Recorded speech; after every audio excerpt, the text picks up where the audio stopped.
Put the gun down." Sophie Bennett said it so quietly, the armed man almost didn't hear her over the screaming. But he heard it, and his hand stopped shaking. Before we go any further, if this is your first time here, hit that subscribe button and follow this story all the way to the end. And drop a comment telling me what city you're watching from. I love seeing how far these stories travel. Now let's get into it. The clock behind the counter read 1:47 in the morning. Sophie Bennett had been on her feet for 11 hours. Her lower back ached in that specific grinding way it always did on double shifts, the kind of pain that started somewhere around the spine and radiated outward until even breathing felt like work. Her left shoe had a small hole near the toe, and the cold from the tile floor had been seeping in since around midnight. She had refilled the coffee station 4 times. She had cleared 17 tables. She had smiled at people who didn't look at her face, taken orders from people who didn't say please, and carried plates to people who didn't say thank you. It was an ordinary Tuesday night at Milo's Diner on East Jefferson Avenue, and Sophie Bennett was doing what she always did. She was surviving it. "Hey hun, any chance I can get a warm-up on this coffee?" The man in booth 4 held up his mug without looking away from his phone. Middle-aged business casual, the kind of tired that came from airports and long meetings rather than double shifts. "Coming right up," Sophie said, and she meant it. She lifted the pot from the burner and crossed the floor, pouring smoothly, keeping her smile in place. The man still didn't look at her. She didn't take it personally. Most people in a diner at 1:47 in the morning were carrying something heavy. You learned that fast when you worked nights. You learned to read what people were carrying before they ever opened their mouths. That was Sophie's gift, though she never called it that. She called it paying attention. The diner had 9 occupied tables on that particular Tuesday. She had cataloged every single one of them without thinking about it the way a pianist plays scales without looking at their hands. Booth 4 was the airport man with his dead eyes and the expensive watch. Booth 7 was an elderly couple she recognized from the previous Thursday. They always ordered the same thing: scrambled eggs and wheat toast, and they always sat on the same side of the table facing the door, which told her they'd been married long enough to have a system. Table 3 near the window was 2 young women who had been talking in hushed, intense voices since they sat down. The kind of conversation that involved tears being blinked back and voices kept deliberately low. A breakup, or a diagnosis, something that had weight. Counter seats. 3 of them occupied. A college kid with a textbook. A night shift nurse still in her scrubs, eating a grilled cheese with the focused silence of someone who had maybe 40 minutes before she had to be somewhere. And at the far end of the counter, separated from everyone else by 2 empty stools, a man Sophie had noticed the moment he walked in. Not because he was loud, because he was completely deliberately still. I was somewhere around 40. Dark suit, no tie. The kind of quality that didn't announce itself, but was impossible to miss once you knew what to look for. He'd ordered black coffee and a slice of apple pie, and he had eaten exactly 3 bites of the pie and drunk half the coffee. And since then, he had done nothing except sit with one hand resting flat on the counter and his eyes moving slowly, methodically around the room. He wasn't reading a phone. He wasn't checking a watch. I was watching. Sophie had brought him his coffee with the same smile she gave everyone, and he had looked at her. Actually looked at her, not through her, and said, "Thank you," in a voice that was quiet and completely controlled. Like a man who had learned long ago that he didn't need to be loud to be heard. She had thought whoever that man is, he's used to being the most dangerous person in any room he walks into. And then she had gone back to work because it wasn't her business. She was refilling the coffee pot when the door opened. It wasn't the sound that caught her first. It was the air. The temperature of a room changes when something is about to go wrong. Sophie had learned that the hard way in kitchens and hallways and hospital waiting rooms, in all the places where life had required her to learn things quickly. There's a split second before the chaos, a held breath, that the whole room takes at once without knowing. It's taking it. And if you're paying attention, if you're the kind of person who has spent years paying attention because your survival depended on it, you feel it before it arrives. Sophie felt it. She turned. 3 men came through the front door moving fast, and within 3 seconds the entire nature of the diner had changed. The first man went straight to the door and locked it, flipping the deadbolt with a practiced efficiency that told her this wasn't his first time. The second moved to the center of the room and raised a handgun, and that was when the screaming started, a woman's voice high and raw cutting through the diner like a blade. The third man came toward the counter, and he was the youngest, maybe 22, 23, and he was carrying a shotgun that looked almost too large for his frame and his face. His face was the thing Sophie focused on, not the weapon. His face. Because his face told the whole story. His jaw was working like he was chewing something that wouldn't go down. His eyes were moving too fast, not the controlled sweep of a professional, but the darting, unfocused scan of someone whose brain was misfiring with adrenaline. His left hand was gripping the stock of the shotgun, and that hand was trembling. Not the small tremor of cold or caffeine. The deep, involuntary tremor of fear. This boy was terrified. And terrified people with weapons were the most dangerous kind. Sophie set the coffee pot down on the counter. She did it slowly, deliberately, placed it down without a sound. The man behind the counter, the young one with the shotgun, swung the barrel toward her. "Don't move," he said, and his voice cracked on the second word in a way that he clearly hadn't intended. "I'm not moving," Sophie said. "I'm just putting the pot down so nobody gets burned." He blinked. That was the moment. That 1 second where his brain had expected her to scream or cry or freeze, and she had done none of those things, and his script had lost its next line. "Everybody on the floor," the man in the center of the room shouted. His voice had the practiced authority of someone who had done this before, not a kid. Mid-30s, broad shoulders, a scar that ran along his jaw. He moved the gun in a slow arc. "On the floor, now. Nobody does anything stupid, and nobody gets hurt." The elderly couple from booth 7 went down together, the man moving in front of his wife. The 2 young women at table 3 dropped beneath the table holding each other. The airport man with the expensive watch had gone completely white and was already on his knees, his phone on the floor beside him, forgotten. The nurse at the counter slid off her stool and pressed her back against the cabinet beneath the counter, her grilled cheese still steaming on the plate above her. The college kid was frozen, textbook still open.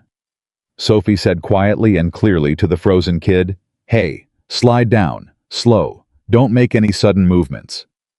The kid looked at her like she was speaking a language he was still translating. Then he moved slowly down off the stool and onto the floor. "You," the young man with the shotgun said, pointing the barrel at Sophie. His hand was still shaking. "You get down too." "I will," Sophie said. "In just a second." "Now, I understand," she said, and her voice was perfectly level. Not performing calm. Actually calm the way a person is calm when they have made a decision and committed to it. "And I'm going to do exactly what you're asking. But right now, your hand is shaking, and that gun has a hair trigger, and if you startle, and that thing goes off while it's pointed at me, this night gets a lot worse for everyone in this room, including you." Silence. The young man stared at her. His hand stopped shaking for 3 seconds. Not because he willed it to.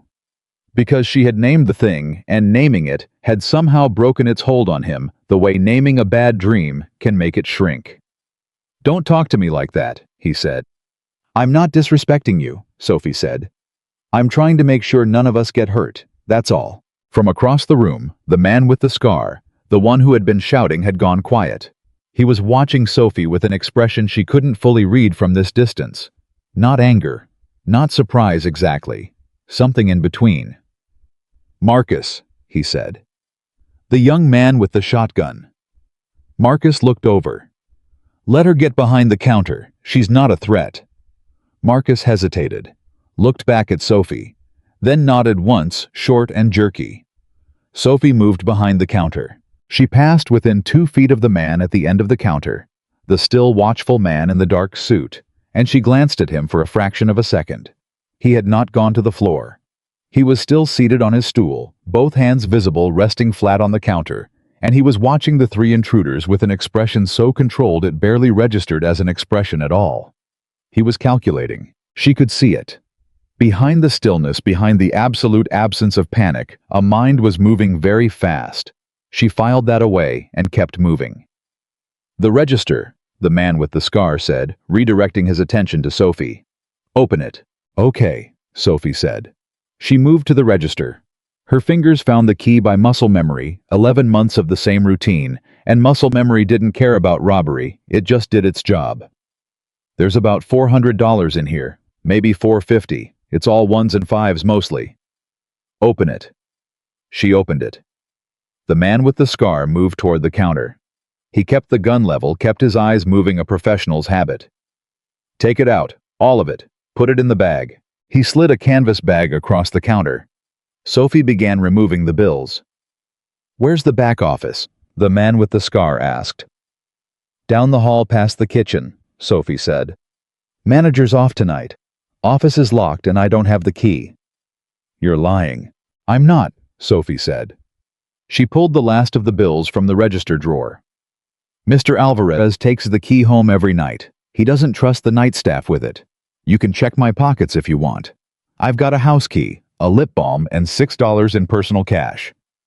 The man with the scar studied her. People lied in predictable ways when they were scared. Their voices went up. They over-explained. Their eyes went to the thing they were trying to protect, an involuntary look that lasted less than a second, but was enough if you were watching for it. Sophie had worked crisis years in her life, caring for a sick mother, navigating social services, dealing with landlords who wanted to intimidate her into giving up. And she had learned that the most powerful thing you could do in a threatening situation was tell the absolute truth in the most matter-of-fact voice possible, because liars sounded like they were performing. And Sophie had never been performing. She slid this canvas bag across the counter. The man with the scar picked it up, looked at it, looked at her. "You've done this before." "No," Sophie said. "I've never been robbed before. I've just dealt with a lot of situations where being calm was the only useful thing I could do." Something crossed his face. Not quite respect. Something adjacent to it. "Kyle," he called to the third man, the one who had been moving through the room checking pockets and purses. "How we doing?" "Maybe another 8 minutes," Kyle said. He had a flat professional voice, no wasted words. Sophie noted that Kyle was the most dangerous of the three, not because he was the most volatile, but because he was the most controlled.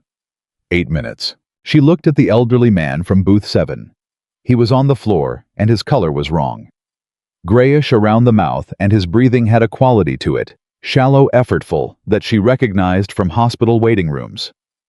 "Hey," she said loudly enough to get the man with the scar's attention. "The man on the floor in booth 7. I think he might be having a cardiac event. He needs to sit up." "Nobody moves," the man with the scar said. "I understand the instruction," Sophie said. "And I'm not arguing with you. I'm telling you factually that if that man stays horizontal and he's having a heart attack, you will leave this diner with a manslaughter charge that is significantly harder to walk away from than a robbery. Letting him sit up doesn't cost you anything." A pause. "Marcus," the man with the scar said. "Let the old man sit up." Marcus moved to booth 7, jittery and awkward, and helped the elderly man into a sitting position. The man's wife reached for his hand immediately. Marcus looked at the two of them for a moment, and something on his young face shifted the smallest fracture in the hardness he was trying to perform. Sophie watched that fracture, and she started talking to Marcus. Not loudly, not obviously. Just the way you talk to someone when you want them to remember that you're a person and not an obstacle. She asked him if the older gentleman looked steadier. She mentioned that there was water under the counter if anyone needed it. She kept her voice at the frequency of someone trying to help, rather than someone trying to negotiate, because she had learned slowly over years that people respond to how you make them feel more than what you actually say. Marcus was 22 or 23, and he was holding a shotgun, and he was scared, and underneath that, he was a person. She kept speaking to that person. From the end of the counter, the man in the dark suit had not moved. But Sophie noticed, without looking directly at him, the way you can see something in your peripheral vision, without turning your head, that his attention had shifted. He had been watching the three intruders. Now he was watching her. 5 minutes passed. Kyle moved through the room with systematic efficiency. 3 more. Marcus kept his position near the door, the shotgun less aggressively raised than it had been when this began. The man with the scar, the one giving orders, was on a phone speaking in low, fast sentences that Sophie tried to parse without appearing to listen. She caught 3 words. Not here, confirm. And then, the package. And then a name. A name she wasn't supposed to hear because the man wasn't speaking to her, wasn't thinking about her, wasn't factoring in the possibility that the woman behind the diner counter might be listening with the focused, practiced attention of someone who had spent her entire life depending on the information other people thought they were keeping private. The name was Cole. She tucked it away without any visible reaction. "All right," the man with the scar said, slipping his phone into his pocket. "We're done here." He looked at Sophie. "You did good," he said. Sophie said nothing. "I mean it," he said. "Most people panic. You kept it together, kept your people calm." He paused. "You should be doing something else." "I like waitressing," Sophie said. He almost smiled. "Kyle, Marcus, let's go." They moved toward the door. Marcus unlocked the deadbolt. Kyle covered the room in a slow, backward arc. The man with the scar paused at the door, looked back at Sophie one more time, with that expression she couldn't quite categorize, and then they were gone out into the cold Detroit night, and the door swung shut behind them. For 3 seconds, nobody in the diner moved. Then the woman who had screamed first started crying. A ragged releasing sound, and the nurse came up from behind the counter and moved immediately to the elderly man in booth 7, and the college kid was sitting on the floor saying something quiet, and probably a prayer. And the airport man in booth 4 was shaking so hard his coffee mug rattled when he grabbed the table to pull himself up. Sophie went to the elderly man first. She knelt beside him, took his hand. His wife was already holding the other one. "Sir, can you tell me where you're feeling the discomfort?" "Chest," he said. The word cost him something. "I'm a nurse," said the woman who had come around from the counter. She crouched beside Sophie, efficient and focused. "Sir, I'm going to check your pulse, okay? Can you breathe in for me?" "I've already called 911, said a voice. Sophie looked up. The man in the dark suit was standing 3 feet away, phone to his ear, and he was watching Sophie with the same focused, calculating attention he had directed at the intruders during the robbery.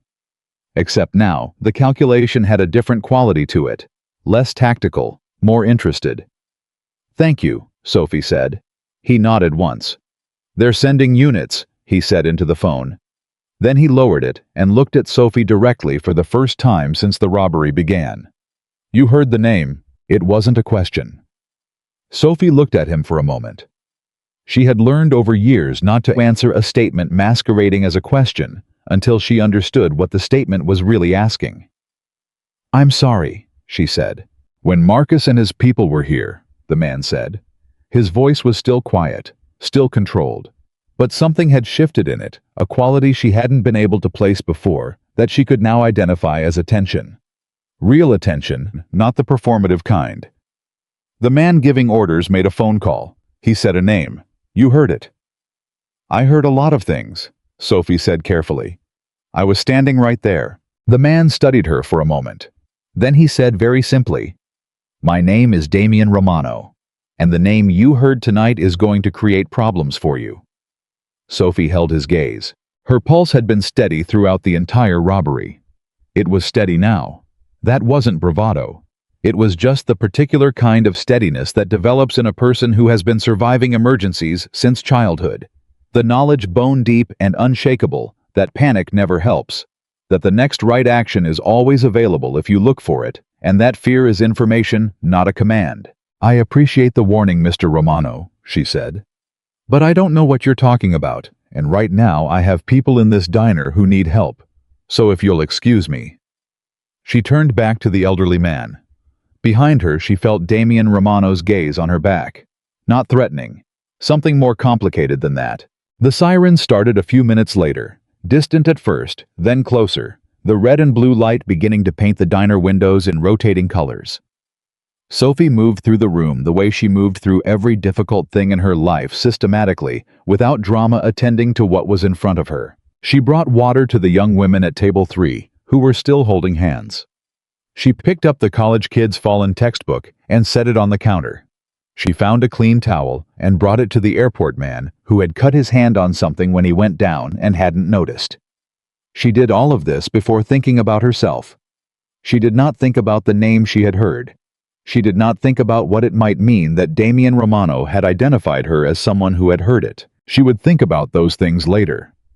Right now, there were people in front of her who needed something, and Sophie Bennett's entire life had been built on the simple, exhausting, occasionally beautiful principle that when people need something, you do your best to give it to them. The paramedics came through the door 4 minutes after the sirens arrived. She met them at the entrance, gave them a clear, organized account of the elderly man's symptoms, the timeline, what the nurse had observed. The lead paramedic looked at her with the slight surprise people often had when they expected distress and got organized information instead. "You a medical professional?" he asked. "No," Sophie said. "I'm a waitress." He nodded, processing that, and moved past her toward booth 7. 2 police officers came through the door 30 seconds after the paramedics. Sophie gave them the same organized account, the timeline, the 3 men's descriptions, the canvas bag, the approximate total taken from the register. She did not mention the name she had heard, not because she was hiding it, but because she was still thinking about what Damian Romano had said. "The name you heard tonight is going to create problems for you." She answered the officer's questions clearly and completely omitting only the one thing she hadn't yet decided what to do with. When the officers moved on to interview other witnesses, Sophie went behind the counter and started making fresh coffee. Because it was 2:15 in the morning, and people who had just been through something frightening needed something warm in their hands, and the coffee had gone cold. She was measuring the grounds when she noticed Damian Romano had not left. He was still at the end of the counter, both hands resting flat on the surface, watching her. She carried the full pot to where he was sitting and refilled his cup without asking. He watched her do it. "You're not afraid of me," he said. "I don't know you," Sophie said. "Should I be?" "Most people in this city know who I am," he said. "And yes, most of them are." "Well," Sophie said. She set the pot down and looked at him directly. "I notice you stayed. After the robbery, after the police arrived, you stayed, and you called 911, and you watched me, and you haven't tried to intimidate me, or offer me money, or threaten me. So whatever you are in this city, Mr. Romano, right now, you're just a man sitting at a counter at 2 in the morning. And in my experience, people who sit at diner counters at 2 in the morning usually need something." I was quiet for a moment. Then he picked up the coffee cup and drank. "You're right," he said. "They usually do." Sophie went back to work. She cleared the tables that were now empty, the customers trickling out one by one as the police finished with them, moving back into the cold Detroit night with that particular shakiness of people who have been reminded suddenly that the world is less safe than they pretend it is. She wrapped the leftover pie. She wiped down the counter. She came back to Damian Romano's end of the counter and found him still sitting there, his coffee cup empty. "Last call for refills," she said. "Sophie Bennett," he said. She paused. "I didn't give you my name." "No," he agreed. "Your name tag did." She looked down at the tag pinned to her uniform. "Of course." "Sophie Bennett," he said again, like he was filing it. "You've been working here 11 months. Before that, you were at the Riverside Grill on Michigan Avenue. Before that, how do you know that?" she said. And this time, for the first time, something tight moved through her voice. Not fear. Something closer to caution. "I pay attention," he said simply. She looked at him. He looked back. "The name you heard tonight," he said. "Richard Cole. He is a businessman. He presents himself as legitimate. He is not legitimate. And the men who came through that door tonight were not here for the money in the register." Sophie was quiet. "They were here because someone in this diner is connected to something Cole wants," Damian said. "They didn't find what they were looking for, and when Cole finds out they didn't find it, he will send someone else." "What were they looking for?" Sophie asked. Damian looked at her for a long moment. Information, he said. Specific information that Cole has been trying to acquire for 3 months. He believes it's held by someone who has been meeting regularly in locations like this one. Low-profile locations. Unremarkable places. This is a very unremarkable place, Sophie agreed. Yes, Damien said. It is. Something about the way he said it made Sophie reassemble the pieces differently. She looked at the counter, at his coffee cup, at the 3 bites of pie. You weren't here by accident, she said. Damien Romano did not answer, which was an answer. You were meeting someone, Sophie said. Or waiting for someone. And when those men came in, your meeting was disrupted. Or your contact didn't show up because they knew what was coming. Or... She stopped, looked at him. Or your contact showed up and is currently walking out the door with a police escort and whatever information you were meeting them to retrieve. Damien Romano looked at her with an expression that was the closest thing to surprise she had seen on his face. That's extraordinarily specific, he said. You didn't eat the pie, Sophie said. You ordered it because ordering only coffee at this hour would seem transactional. You wanted to look like a regular customer. But you weren't here to eat. And you weren't here to drink coffee. And you've been watching that corner table. She nodded toward table 9, which had been empty all night since the moment you sat down. A pause. Table 9, Damien said quietly, was reserved under a name that never showed. Sophie nodded slowly. So your contact didn't come, and then 3 men came in who were here looking for whatever your contact was supposed to bring you. And the man giving orders made a phone call during the robbery to say the package wasn't here. The package, Damien said. His word, Sophie said. Not mine. Damien Romano looked at her for a long, quiet moment. Sophie Bennett, he said finally. You are not what I expected to find tonight. I'm a waitress, Sophie said. Yes, he said. That's what makes it interesting. He stood from the stool, and standing he was taller than he had seemed. Seated, and the quality of contained power she had sensed from the beginning was somehow more evident now, not threatening exactly, but present. The way a current in water is present, even when the surface is still. He set 2 $50 bills on the counter. For the coffee, he said. That's too much, Sophie said. Consider the difference a tip for keeping everyone alive tonight, he said. He buttoned his jacket. They will come back, he said. Cole's people. When he finds out the transfer didn't happen tonight, he will send someone to review what happened here. They will review the security footage. They will identify who was in this room. And when they review the footage, they will see you do something that no one in this room except you and I will remember clearly enough to report. What did I do? Sophie asked. You heard his name, Damien said. And you didn't flinch. You filed it. The way someone files something they intend to use. Sophie said nothing. Cole has people who are very good at reading body language from surveillance footage, Damien said. And what they will see, Sophie, is a young woman who was the only person in this room who did not panic, who controlled the situation, who listened carefully to a phone conversation she was not meant to hear, and who looked to anyone who understands what composure under pressure actually looks like, not like a victim, but like a threat. The diner was almost empty now. The police were finishing up. The paramedics had taken the elderly gentleman out on a stretcher, his wife walking beside him, her hand on his arm. Sophie looked at the 2 $50 bills on the counter. If I'm a threat, she said, it's only because I was in the wrong place at the wrong time. That's how it always starts, Damien said. He walked toward the door. At the threshold he stopped without turning around. For what it's worth, he said, the way you handled Marcus, the young man with the shotgun. That was the most effective crisis de-escalation I have seen outside of a professional context. You named his fear instead of feeding it. You gave him a role that didn't require him to be dangerous. You kept his attention on you and off the room. A pause. That takes a specific kind of intelligence. Or a specific kind of childhood, Sophie said. He turned at that, looked at her, said nothing, pushed through the door, and walked out into the cold Detroit night. Sophie stood behind the counter of Milo's diner at 2:38 in the morning, alone with the last police officer finishing his report, and the hum of the fluorescent lights and the smell of old coffee. She looked at the two $50 bills. She thought about the name, Richard Cole. She thought about the way Damian Romano had said it, not as information, but as a warning. The weight behind it specific and deliberate. The weight of a man who knew exactly what that name meant and was deciding in real time how much of that weight to hand to her. She thought about the man with the scar saying not here, confirm and the package.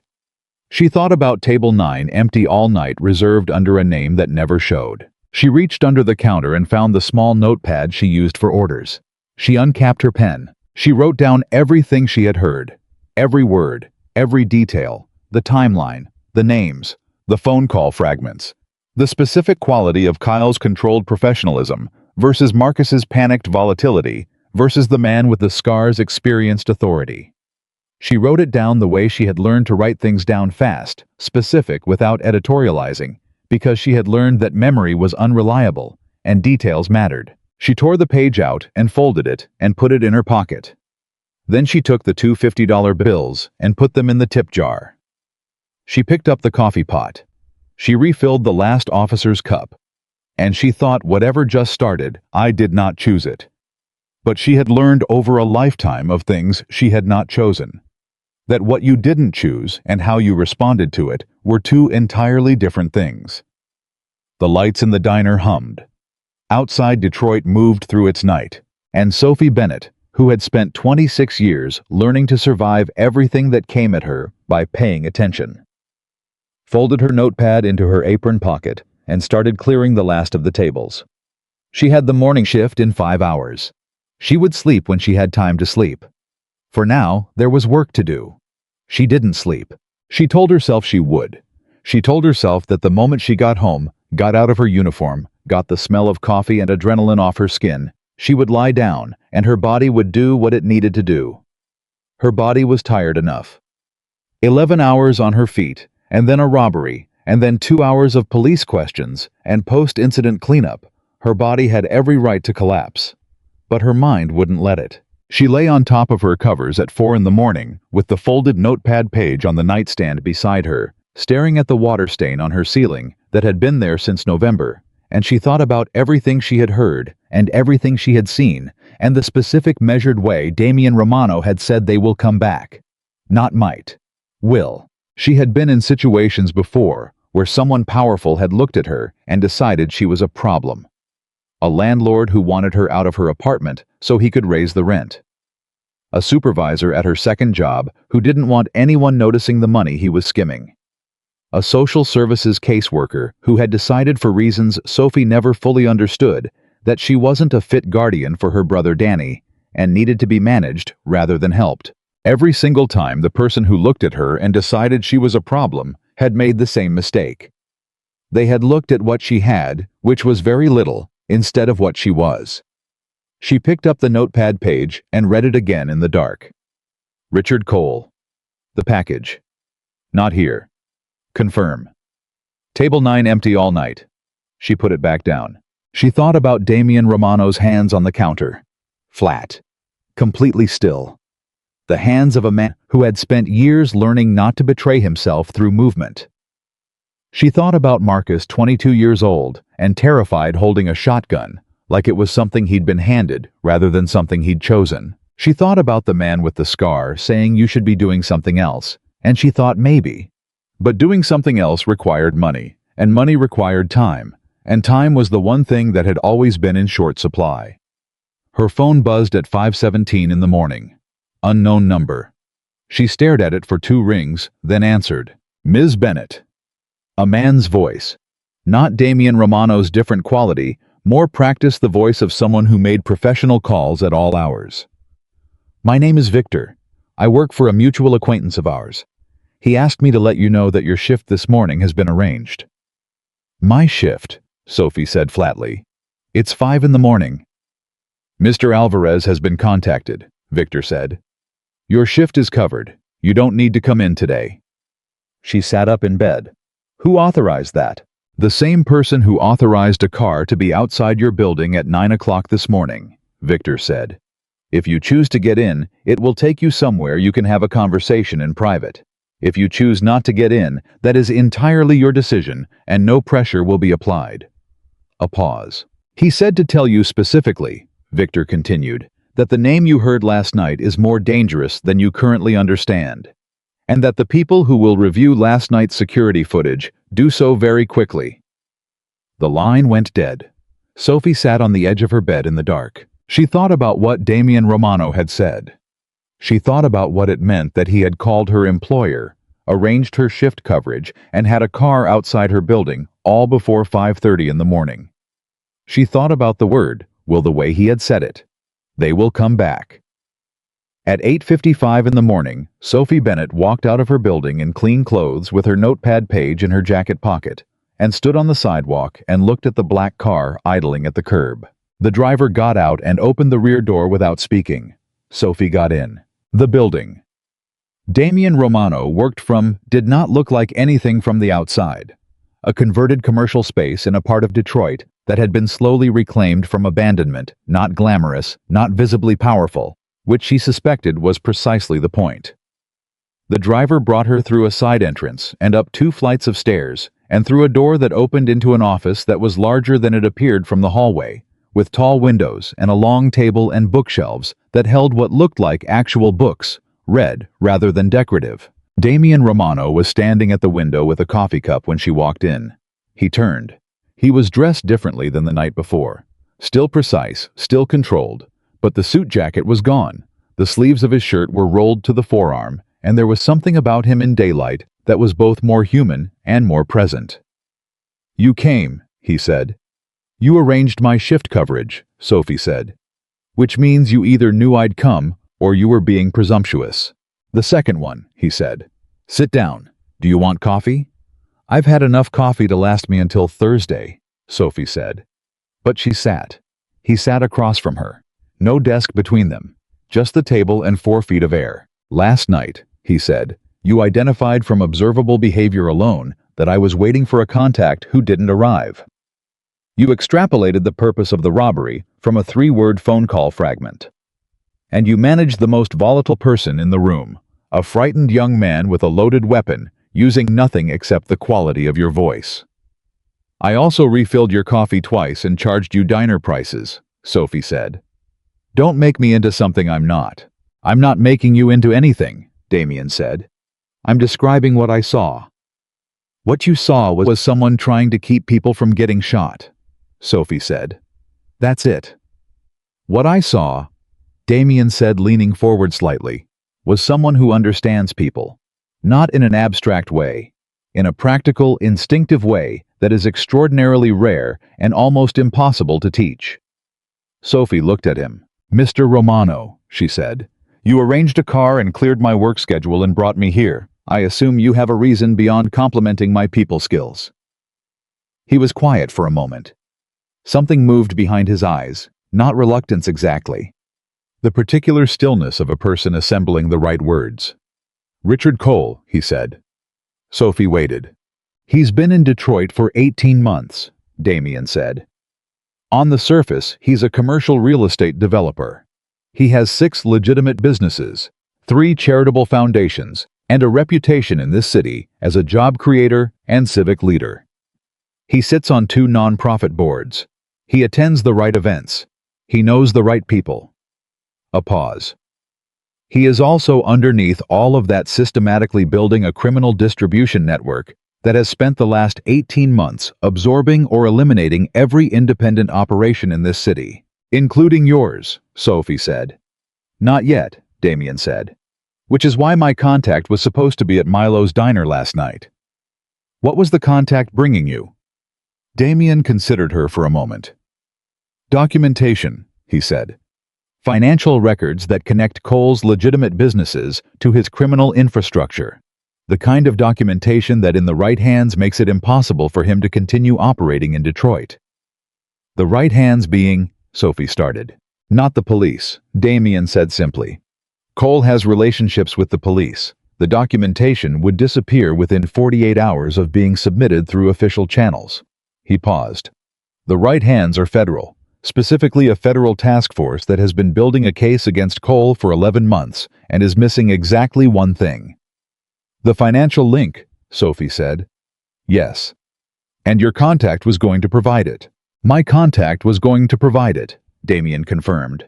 My contact did not show, and 3 men came through the door of the diner sent by Cole, which tells me that Cole knows the transfer was supposed to happen.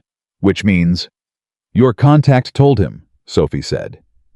Something shifted in Damien's expression. A tightening around the jaw that was the closest thing to pain she'd seen on his face. Yes, he said. That is the most likely explanation. The room was quiet for a moment. Sophie turned the information over, looking at it from different angles, the way she turned over everything, examining the edges. You said Cole's people will review the security footage. They already have, Damien said. Sophie went still. I had someone confirm it this morning, Damien said. A copy of Milo's external camera footage was pulled at approximately 4 a.m. by individuals who presented themselves as insurance investigators. Mr. Alvarez, your manager, was woken up and agreed to cooperate. He paused. They have footage of the parking lot, the entrance, the moment the 3 men arrived, and the moment they left. What about inside? Milo's doesn't have interior cameras, Damien said. The only footage is exterior. Sophie breathed. Okay, she said. So they have exterior footage, which shows the 3 men arriving and leaving, which doesn't show me specifically or what happened inside. It shows you, Damien said quietly. Through the front window. For approximately 90 seconds while you were at the register. Cole's analyst, and he has a very good one, will have identified you from that footage by this morning. Sophie looked at her hands on the table. She had known lying on her bed at 4 in the morning that the situation was not something she could simply walk away from. She had known it the way she knew things, not from logic, but from the particular gut-level clarity that came from years of accurately reading situations before they fully materialized. She had come here anyway, not because she wasn't afraid, because she had learned that the best response to a threat you couldn't avoid was to face it with as much information as possible. Tell me what you need, she said. Damien shook his head. That's not why I brought you here, he said. I brought you here because you are in danger through no fault of your own, and because I have the resources to help mitigate that danger, and because I believe you deserve to understand what you've walked into. Sophie studied him. You're not asking me for anything, she said. No, he said. Nothing. Nothing, he confirmed. She looked at him for a long moment. People don't do things for nothing, she said. I've been alive 26 years, and I've never once seen someone with power offer help without wanting something in exchange. So either you want something, and you're not saying it, or you feel responsible for what happened to me last night, or... She stopped. Or you're testing me, seeing how I respond to an offer that seems too clean. Damien Romano looked at her with something that was unmistakably respect. All 3, he said, in roughly equal proportions. Sophie nodded slowly. Okay, she said. I can work with honest. He almost smiled. The protection I can offer is practical, he said. I have people who can ensure that Cole's team cannot access you without going through channels that will cost them significantly more than they want to pay for a waitress who overheard a phone call. For the short term, that keeps you safe. And the long term. The long term depends on how quickly we can get Cole's documentation into federal hands through a channel he can't compromise. Your contact didn't deliver it, Sophie said. Who else has it? That, Damien said, is the problem I am currently working on. Sophie looked at the table. She thought about something, turned it over, looked at it from the other side. The 3 men last night, she said. The one giving orders, the one with the scar. He made a phone call during the robbery. He said not here, confirm, and the package. And then he said the name Cole. She paused. But he said it like a check-in. Like he was reporting to someone. Which means there was someone above him who already knew what the package was and where it was supposed to be. Yes, Damien said. Which means Cole knew the transfer was happening at Milo's before it happened, Sophie said. Not after. Yes. Which means your contact told Cole before they told you it wasn't going to happen. That is my conclusion, Damien said. But, Sophie said, and she felt the shape of something forming the particular sensation she got when a problem had a structure she hadn't seen yet. If your contact told Cole the transfer was happening at Milo's, and Cole sent those 3 men to intercept the package, then Cole also knows the package wasn't there, which means Cole knows your contact didn't deliver. Yes, Damien said, watching her. So Cole knows his own people told him and then failed, Sophie said. Which means Cole will move against your contact, not just against the transfer, against the source. Damien was very still. If the documentation is still out there, Sophie said slowly, your contact is currently the most dangerous person Cole knows about. And if Cole moves against your contact before you can reach them, the documentation disappears, Damien said. And the person who holds it is no longer in a position to provide it. Sophie looked at him. You need to find your contact before Cole does, she said. Yes, Damien said. But you don't know where they are. No, he said. And you can't reach them through normal channels because those channels are now compromised. Correct. Sophie sat back in her chair. She thought about all of the things she should probably do here. She thought about what a reasonable person would do, a person who had not spent their entire life walking toward hard things, because walking away had never actually made anything better. She thought about Danny, her brother, who was 19 and enrolled in community college in Columbus, and who called her every Sunday, and who she had spent years making sure had a person in his corner. She thought about the fact that she had already memorized the name, already written it down, already in some way she hadn't consciously decided on involved herself. The man with the scar, she said. The one leading the 3 last night. I can describe him well enough that someone who knows Cole's network would recognize him. Possibly, Damien said. Can you find out who he is through that description? It would take time, Damien said. Time we may not have. Sophie reached into her jacket pocket and took out the folded notepad page and set it on the table. Damien looked at it without touching it. I wrote down everything I heard last night, Sophie said. Every word, every detail I observed. The timeline, the behavior, the fragments of the phone call. She paused. There's one detail in there I didn't give the police. Damien was very still. During the phone call, Sophie said, the man with the scar didn't just say Cole's name. He said something else. Right before he said not here, he said the address. Silence. He said an address, Sophie said carefully, which I assume was either the address of where the transfer was originally supposed to happen before it was changed to Milo's, or the address of where Cole's people were going to receive the package once it was retrieved. I wasn't sure which. I wrote it down. Damien looked at the folded page on the table. May I? He said. Sophie slid it toward him. He unfolded it. Read it. Read it again more slowly the second time, and she watched his face do something complicated. This address, he said quietly. This is a Cole property. Commercial warehouse on the east side.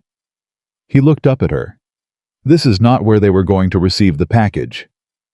Then it's where the package currently is, Sophie said. The room went very quiet. My contact, Damien said, slowly working through it, never intended to bring the documentation to Milo's. The meeting was a decoy. They told Cole the transfer would happen at the diner to draw out Cole's people and expose the leak in my organization. He stopped. And while Cole's people were at the diner, your contact was moving the documentation to a Cole property, Sophie said. Somewhere Cole would never think to look for it because it's his own building. Damien stared at her. That is either the most sophisticated misdirection I have encountered in 15 years, he said, or it is wrong. Which do you think it is? Sophie asked. He looked at the address again. I think, he said carefully, that my contact is smarter than I gave them credit for. He stood from the table, the movement quick and decisive, a man shifting from assessment to action. I need to make some calls, he said. Okay, Sophie said. She didn't move. He paused, looked at her. You should stay here, he said, for now, until we understand the situation better. I have, Mr. Romano, Sophie said. I have a brother I call on Sundays and bills I pay on Fridays, and a cat named Gerald who needs to be fed. Gerald, he said. Orange tabby, very judgmental. Something moved across Damien Romano's face, That was the closest thing to a real expression she'd seen from him. Brief, surprised, almost warm. "I'll have someone get Gerald," he said. "You absolutely will not send a stranger to my apartment to pick up my cat," Sophie said. "Fair," he said. "I'll get Gerald myself," she said. "And then I'll come back here if that offer still stands, because you are right that I don't fully understand what I've walked into, and I would rather understand it from here than from my apartment alone." He studied her for a moment. "The offer stands," he said. "Then I need a car," she said. "And I need someone who can tell me honestly whether my building is already being watched." He reached for his phone. 20 minutes later. Sophie was in the back of a different car, a different driver moving through Detroit toward her apartment. The driver's name was apparently Leon, and Leon had the particular quality of professional stillness that she was beginning to recognize as a characteristic of the people Damian Romano employed, people who did their jobs with clean precision and no unnecessary commentary. "Is there anyone outside my building?" she asked. Leon checked something on the small screen mounted to the dash. "One vehicle," he said. "Blue sedan. Been there since approximately 7 a.m. Sophie looked out the window. "Drive past," she said. "Don't stop." Leon drove past. Sophie looked at the blue sedan as they rolled by. 2 people in the front seat. Not police surveillance had a specific quality of official inattention. These 2 were doing something more casual, more alert, the kind of watchfulness that didn't bother to disguise itself because it wasn't expecting anyone to look. "They've made me already," Sophie said. "Yes," Leon said. "So I can't go in." No. She thought about Gerald for a moment. Gerald was self-sufficient in the way that cats were self-sufficient. He had a full water fountain and an automatic feeder she'd installed during a stretch of extra-long shifts. He'd be fine for a day. Maybe 2. "My neighbor," she said. "Mrs. Patterson 4B. She has a spare key. She feeds Gerald when I travel." "I can arrange that," Leon said. "Tell her I had a family situation," Sophie said. "Don't tell her anything else. She's 73 and she worries." "Understood," Leon said. They turned away from her building and moved back toward the commercial space in the reclaimed part of Detroit, and Sophie sat in the back of the car and thought about the blue sedan and the 2 people in it who had been parked outside her building since 7 in the morning, and what that meant about how quickly Richard Cole's people moved. Damian had said they were fast. He had not been exaggerating. By the time she got back to the building, Damian was off his calls and standing at the long table with 2 other people. A woman in her late 30s, who had the compact, self-contained quality of someone with security or military background, and a younger man with a laptop whose fingers were moving across the keys with the focused efficiency of someone who had long ago stopped noticing he was typing. "This is Reyes," Damian said, indicating the woman. "And Marcus handles our information." "Different Marcus than last night, I hope," Sophie said. "Very different Marcus," Damian said. Reyes looked at Sophie with the direct assessing gaze of someone who evaluated people quickly and didn't waste time on social softening. "You're the waitress." "I'm Sophie," Sophie said. "You identified a Cole property from an overheard phone call during a robbery," Reyes said. "I wrote down what I heard," Sophie said. "Someone else identified it as a Cole property." "Distinction noted," Reyes said. "And somewhat irrelevant." She looked at Damian. "She's good." "Yes," Damian said. "I'm standing right here," Sophie said. "We know," Reyes said without apology. The younger Marcus looked up from his laptop. "The address checks out," he said. "Cole purchased the warehouse 14 months ago through a shell company. It's listed as storage for a commercial cleaning supply business. The business does not appear to actually operate." "So it's a front," Sophie said. "An empty one," Marcus said. "Which means if the documentation is there, it's there because someone placed it deliberately in a location that has no regular foot traffic and no reason for Cole's people to check it." "Because it's his," Sophie said. "He wouldn't search his own empty building." "Not unless he had a reason to," Damian said. Reyes was looking at her phone.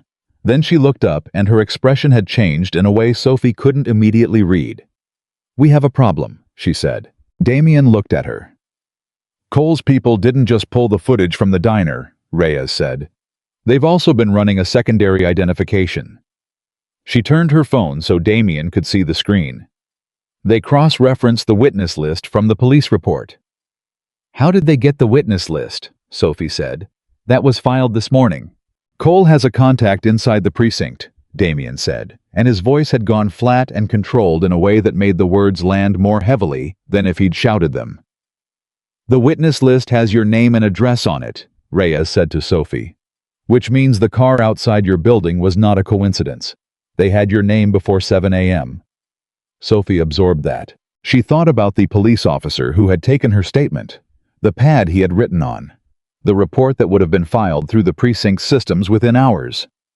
Someone inside that system had pulled her name and passed it to Cole's people before she had even gotten home. Okay, she said. Her voice was steady. So they know who I am. They know your name and address, Reyes said. They know you were the primary witness who interacted with their people. They will know from their own team's debrief that you were the most composed person in that room. And from the footage, Damien said quietly, they will have seen you at the register, heard through lip reading if their analyst is good enough some of what you said. Their analyst is good enough, Reyes said. Sophie looked at the table for a moment. What do they want from me? She said. Specifically, if they've already debriefed their own people and they know the package wasn't at the diner, what do they think I have that's worth sending people to watch my building? They don't know what you have, Damien said. That's exactly what worries them.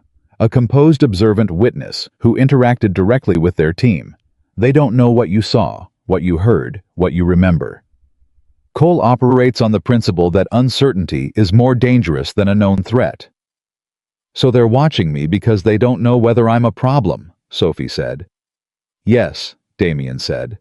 Which means as long as I don't do anything, they have no reason to escalate. Theoretically, Reyes said. But, Damien said, and he paused, and the pause had weight. There is a complication. Sophie waited. The leak in my organization, he said. The person who told Cole about the transfer. I believed this morning that it was my contact. He stopped. I was wrong. The room was very still. What do you mean? Sophie said. My contact reached out, Damien said, 40 minutes ago, from a secure line which tells me they have been anticipating the need for secure communication. They were not at Milo's last night because they were warned not by Cole, but by someone inside my organization who told them Cole already knew about the meeting. Sophie felt the shape of it assembling. Someone inside your organization told your contact that Cole knew, she said slowly, which means someone inside your organization is also talking to Cole. Yes, Damien said. Which means, Sophie said, that Cole's information last night didn't just come from your contact. It came from someone much closer to you. Damien's jaw was tight. Yes, he said. And you don't know who? No, he said. I don't. Sophie looked at the two $50 bills she had put in the tip jar. She thought about the long arc of the last 14 hours, the robbery and the name and the car outside her building, and the way Reyes had said they know who you are with the particular flat delivery of someone delivering information they wish they didn't have. She looked at Damien Romano, who was the most controlled person she had ever met, and who was right now doing a specific thing she recognized from years of watching people manage fear. He was keeping his face very still, because what was behind it was not. Mr. Romano, she said. He looked at her. You have a leak. You can't identify a contact in hiding documentation in a Cole property you can't access without tipping Cole off, and a federal case that is one wrong move away from collapsing. She paused. And I am a waitress who is currently unable to go home because 2 of Cole's people are parked outside my building. Yes, he said. That is an accurate summary. Then we have a shared problem, Sophie said. We do, he said. Good, she said. I work better when the problem is clear. Reyes was watching her with that same direct assessing gaze.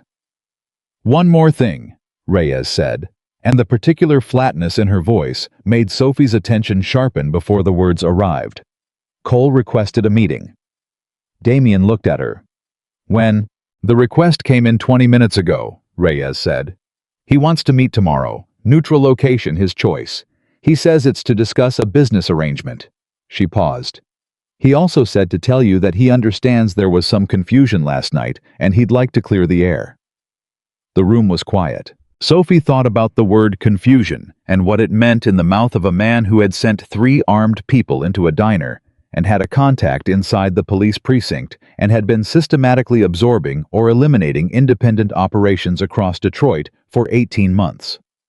She thought about the word confusion, the way she thought about everything looking at the shape underneath it, the thing the word was designed to conceal.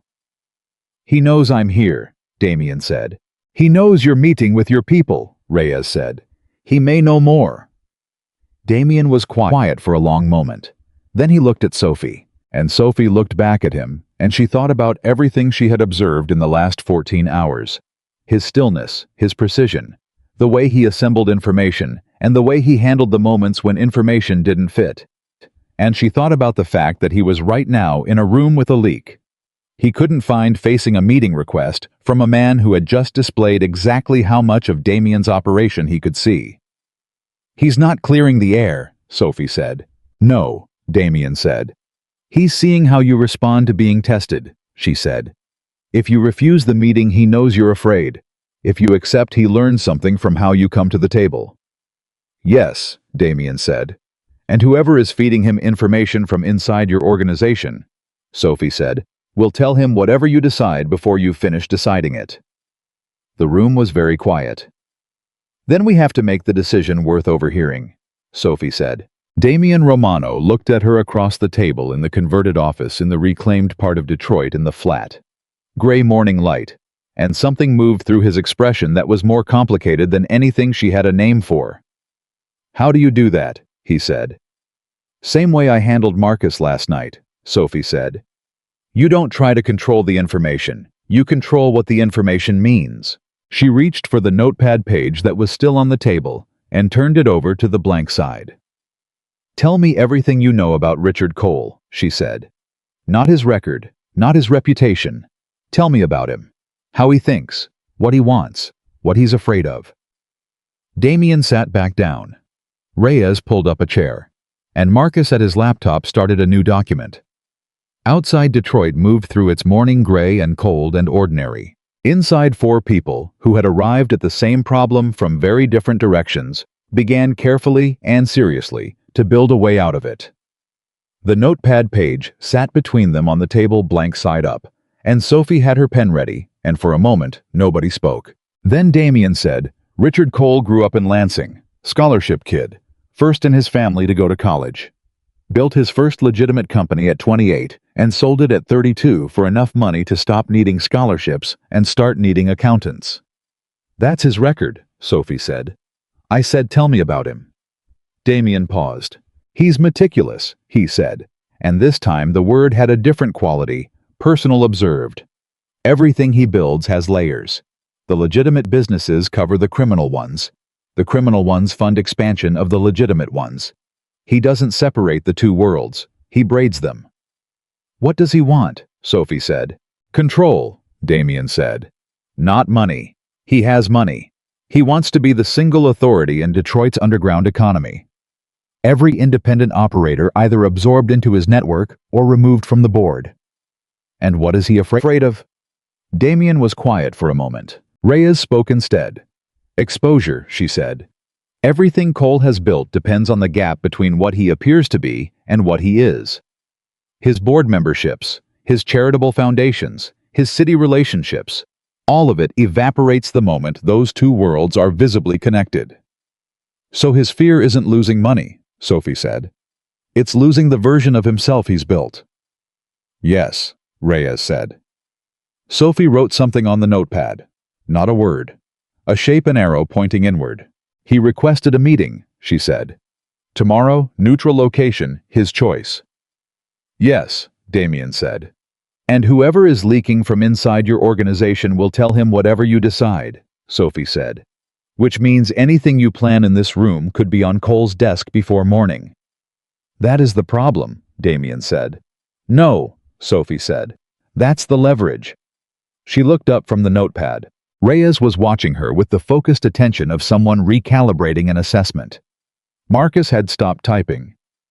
If the leak goes both directions, Sophie said, then you don't just have a liability, you have a channel.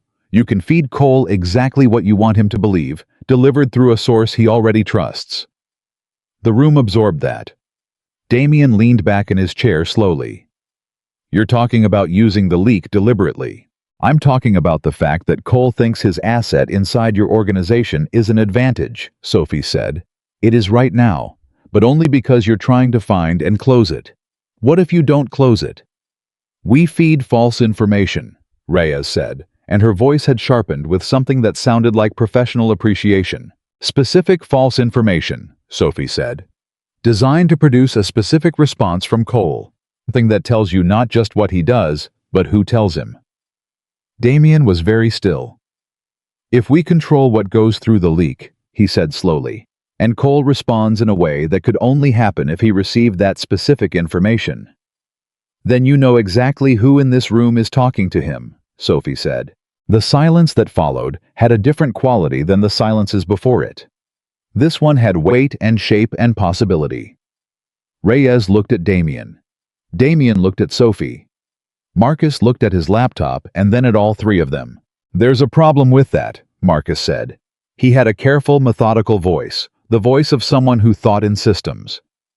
For it to work, Cole has to believe whatever we feed him quickly enough that his response reveals the source before we've made any other moves.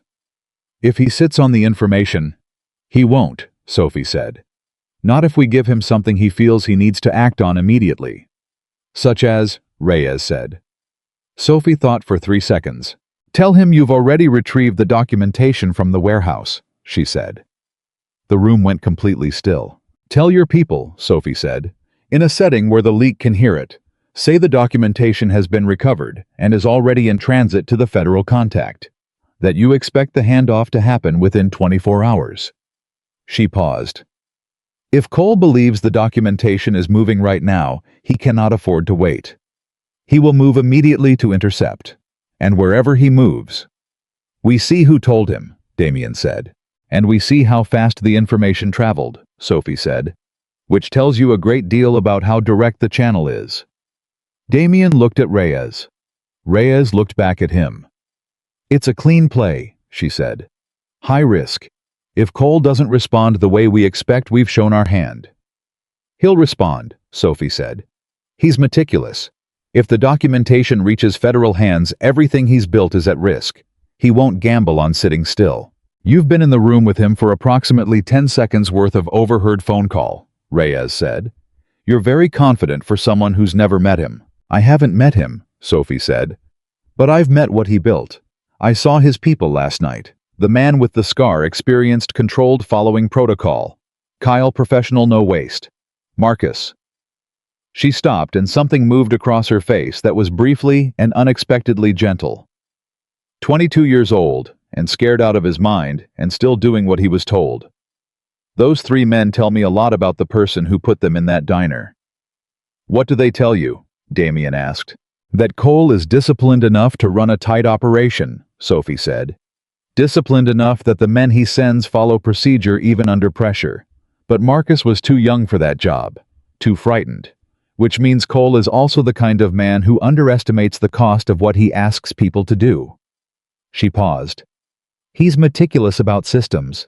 He's careless about people. The room was quiet. That's his blind spot, she said.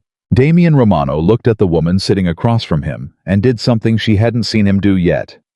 He looked at her without calculation, without the assessing, measuring quality that had characterized every look he'd given her since the diner.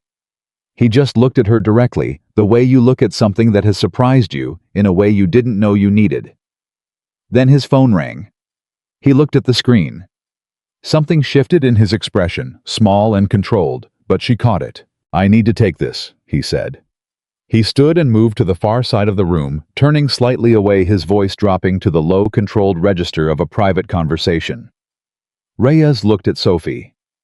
How long have you been doing that? Reyes said. Doing what? Sophie said. Reading people the way you do. Sophie considered this question honestly. I don't know when it started, she said. My mother was sick for a long time. When someone you love can't always tell you what they need because they're in too much pain to find the words, you learn to read the things they can't say. Reyes was quiet for a moment.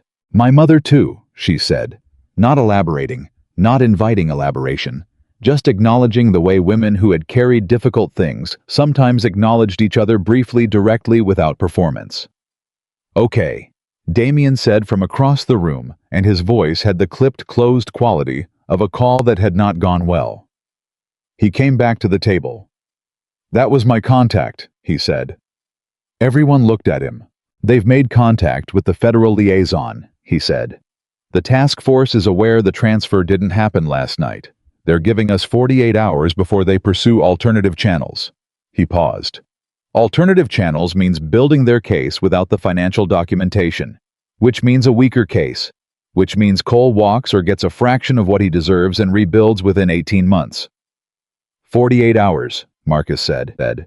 48 hours, Damien confirmed. Sophie looked at her notepad. Then we don't have time to test the leak slowly, she said. We need to move on both things at once. The documentation is still at the warehouse, Reyes said. As far as we know, Damien said. How long would it take to retrieve it? Sophie said. If we go in without Cole knowing, Reyes said. Maybe 6 hours to plan, 2 hours to execute. Assuming the building is what it appears to be, and there aren't people already inside. Is there a way to know if there are people inside without tipping Cole that we're looking? Sophie said. Marcus was already typing. Property records show a monthly inspection service, he said. Cleaning supply business, even a fake one, needs to maintain the appearance of operation.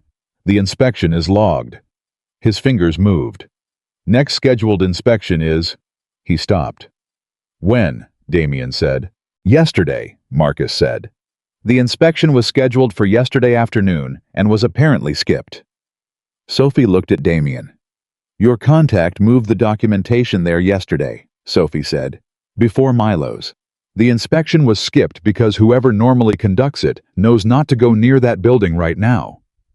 Which means, Reyes said slowly, your contact has people inside Cole's legitimate operation. Damien went very still. That is a significant detail my contact did not share with me, he said, and his voice had gone quiet in a way that was more dangerous than loud. Call them, Sophie said. He called. The conversation lasted 4 minutes. Sophie watched Damien's face during those 4 minutes and read what she could from the set of his jaw and the stillness of his free hand, and the single moment around minute 2 where something moved through his eyes that looked like the particular pain of a loyalty being revised downward. He lowered the phone. My contact, he said, has been running a parallel operation inside Cole's legitimate businesses for 6 months. They have 3 people embedded in Cole's corporate structure. This is information they chose not to share with me. Why? Reyes said. Because they didn't trust that my organization was clean, Damien said, and each word was measured and controlled and cost him something. They were protecting their people inside Cole's network from the leak in my organization. The room absorbed that. They were right not to tell you, Sophie said quietly. Damien looked at her. I know, he said. But they can use their people, Sophie said. The ones embedded in Cole's corporate structure. Can they confirm whether the documentation is still at the warehouse without raising a flag? Damien relayed the question. A pause on the other end. Then, yes, he said to the room. 30 minutes. They waited. Sophie used the 30 minutes to think through the shape of what they were building. Not the details were Reyes's territory, precise and tactical. The shape. The architecture of what needed to happen in what order for the next 48 hours to end with the documentation in federal hands and Cole unable to suppress it. She thought about what Cole would do when he received the false information about the documentation being in transit. She thought about the speed of his response and what it would reveal about who was close enough to Damien to deliver that information in real time. She thought about the gap between Cole's meticulous systems and his carelessness about people, and how that gap might be wider than anyone had yet used. She thought about Marcus, 22 years old and shaking. She thought about the man with the scar saying you should be doing something else. She thought about Table 9 Empty all night, and the reservation under a name that never showed. 27 minutes after Damien made the call, his phone buzzed. He read the message. His face did not change, but his hand flat on the table pressed down slightly, an almost imperceptible increase in pressure. "It's there," he said. Reyes exhaled a short, controlled breath. "The documentation is at the warehouse," Damien said. "Secured in a location inside the building that my contact's person confirmed this morning. They haven't touched it. They've been waiting." "Waiting for what?" Marcus said. "For someone to come for it who didn't come from my organization," Damien said slowly. He looked at Sophie.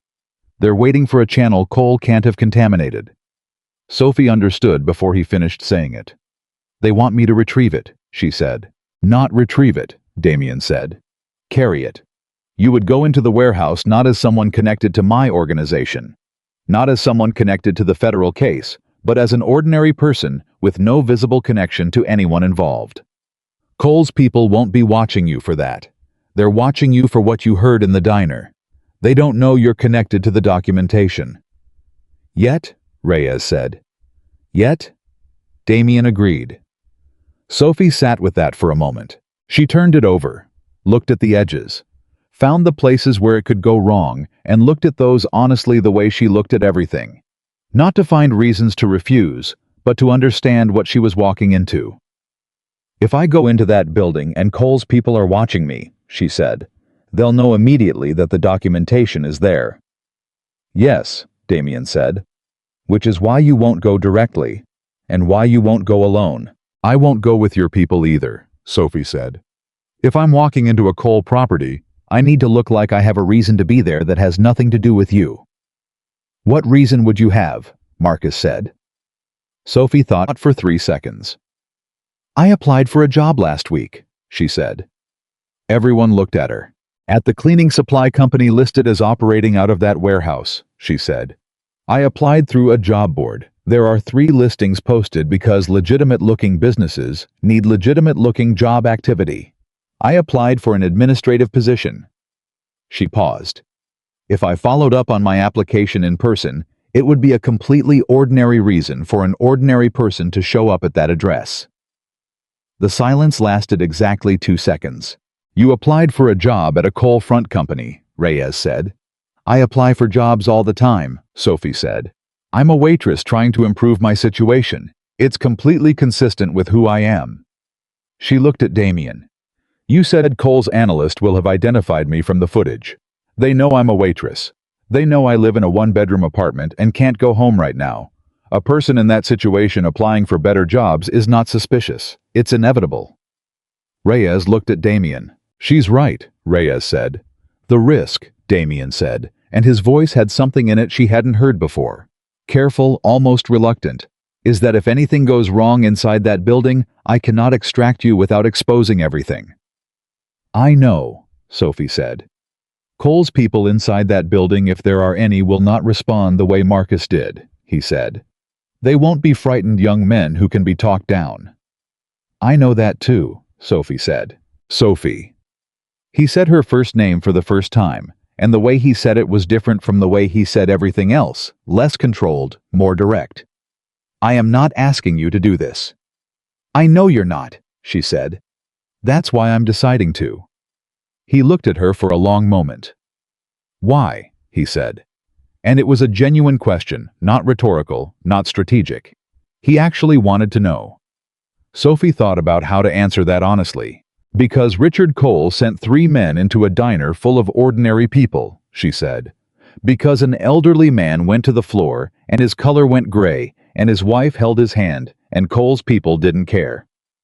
Because a 22-year-old kid named Marcus was in that room holding a gun and shaking. And 10 years from now, he'll either be in prison, or he'll be dead, and Cole put him there and doesn't know his name." She paused. "And because the people who operate the way Cole operates, they keep operating because everyone who can see what they're doing decides it's not their problem." Damien was very quiet. "It became my problem," Sophie said simply. "The moment I walked into that diner for my shift, it became my problem. And I've never once in my life made things better by walking away from my problems." He nodded. Once. Slow and deliberate. Then we plan it properly, he said. Every detail. Every contingency. You go in prepared for every version of what could happen. Agreed, Sophie said. What followed was 2 hours of the most focused conversation Sophie had ever been part of. Reyes drove the operational details with a precision that made Sophie understand completely why Damien trusted her. Marcus produced information on request with the speed and accuracy of someone who had built systems for exactly this kind of situation.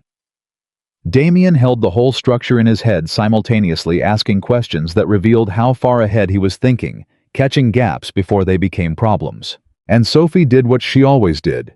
She listened. She asked questions. She identified the places where the plan assumed things about human behavior that didn't hold. And she proposed adjustments, and she absorbed the technical details she needed to know until she could recite them without thinking. At one point, Reyes said, "What do you do if you get inside, and there's someone there who shouldn't be?" "I'm a confused applicant who got the address wrong," Sophie said. "I apologize, I leave, I do not run." "And if they follow you out," Reyes said. "Then I have a phone call to make," Sophie said, "and Damien's people create a reason for them to stop following me." "What if the documentation isn't where we think it is?" Marcus said. "Then I come out empty-handed and we reassess," Sophie said. "An empty-handed, confused applicant is not a threat. And if Cole's analyst has already made the connection between you and the documentation," Reyes said.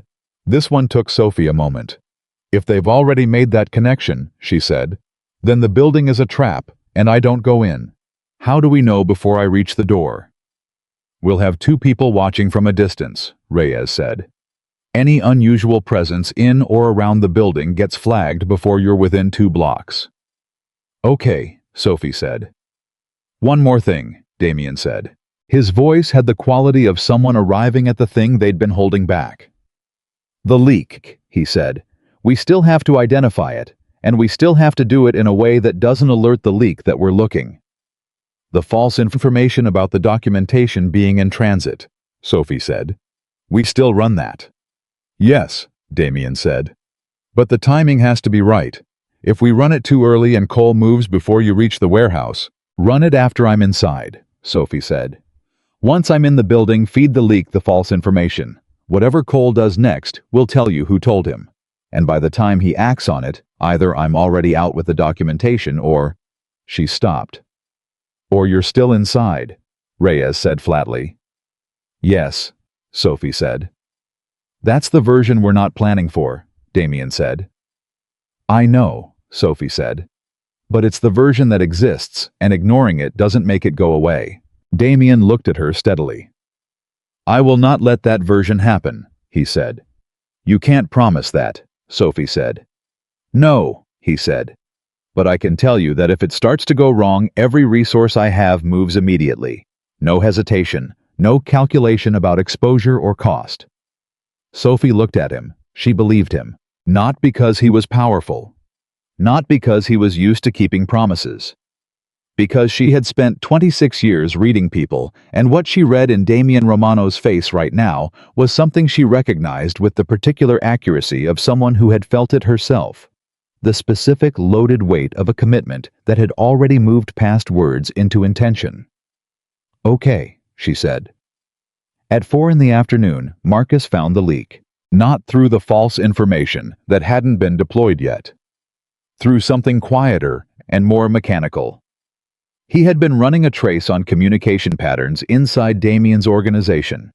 Since that morning, cross-referencing timestamps of internal communications against the timeline of Cole's responses to things he shouldn't have known.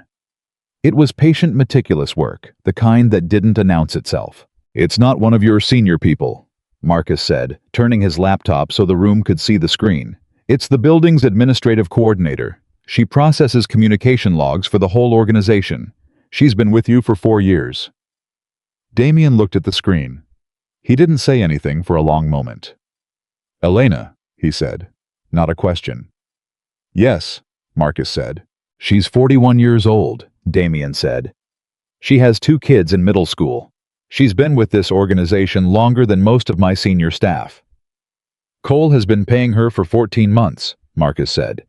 The payments are routed through a cleaning services company. He paused. A different cleaning services company than the warehouse, but the same network. The room was quiet.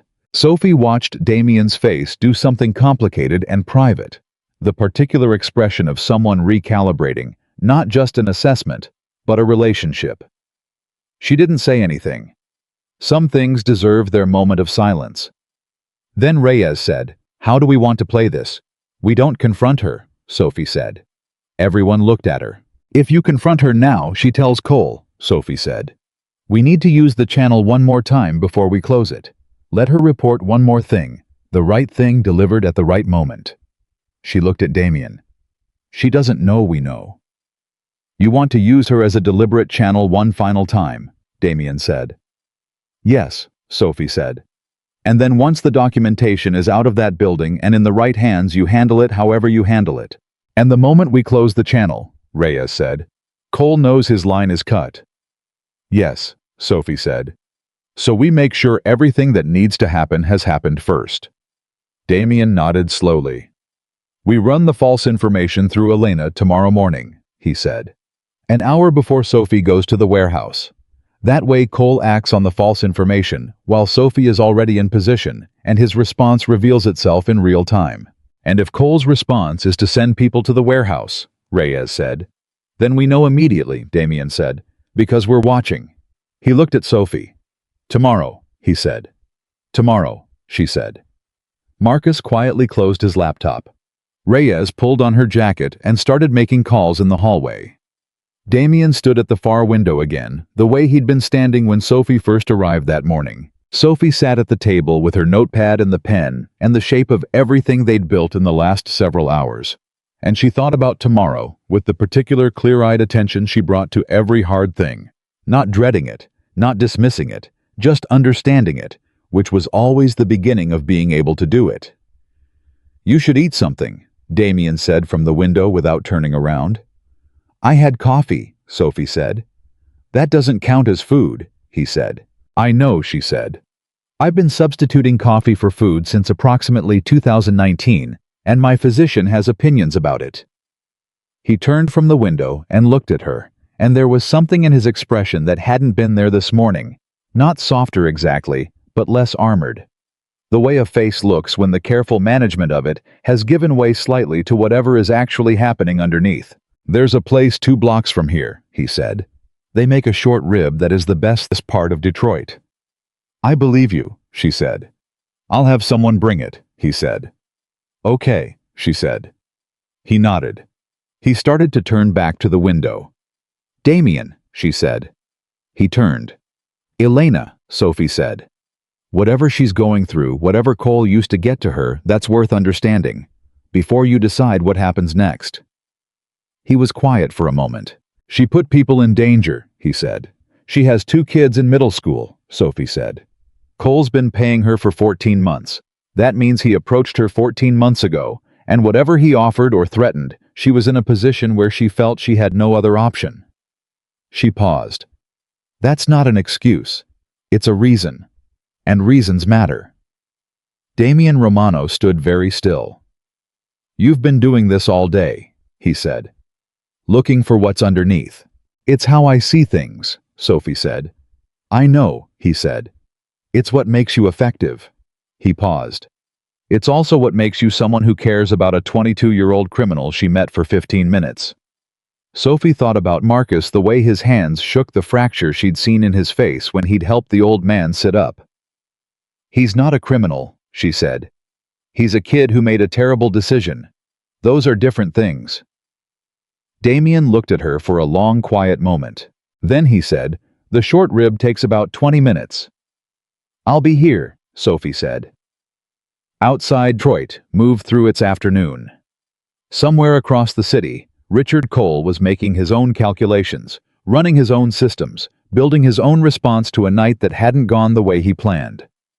Somewhere the documentation sat in a Cole warehouse waiting, and in a converted office, in a reclaimed part of Detroit. Sophie Bennett sat at a table with a pen and a notepad and all the things she'd been carrying her whole life.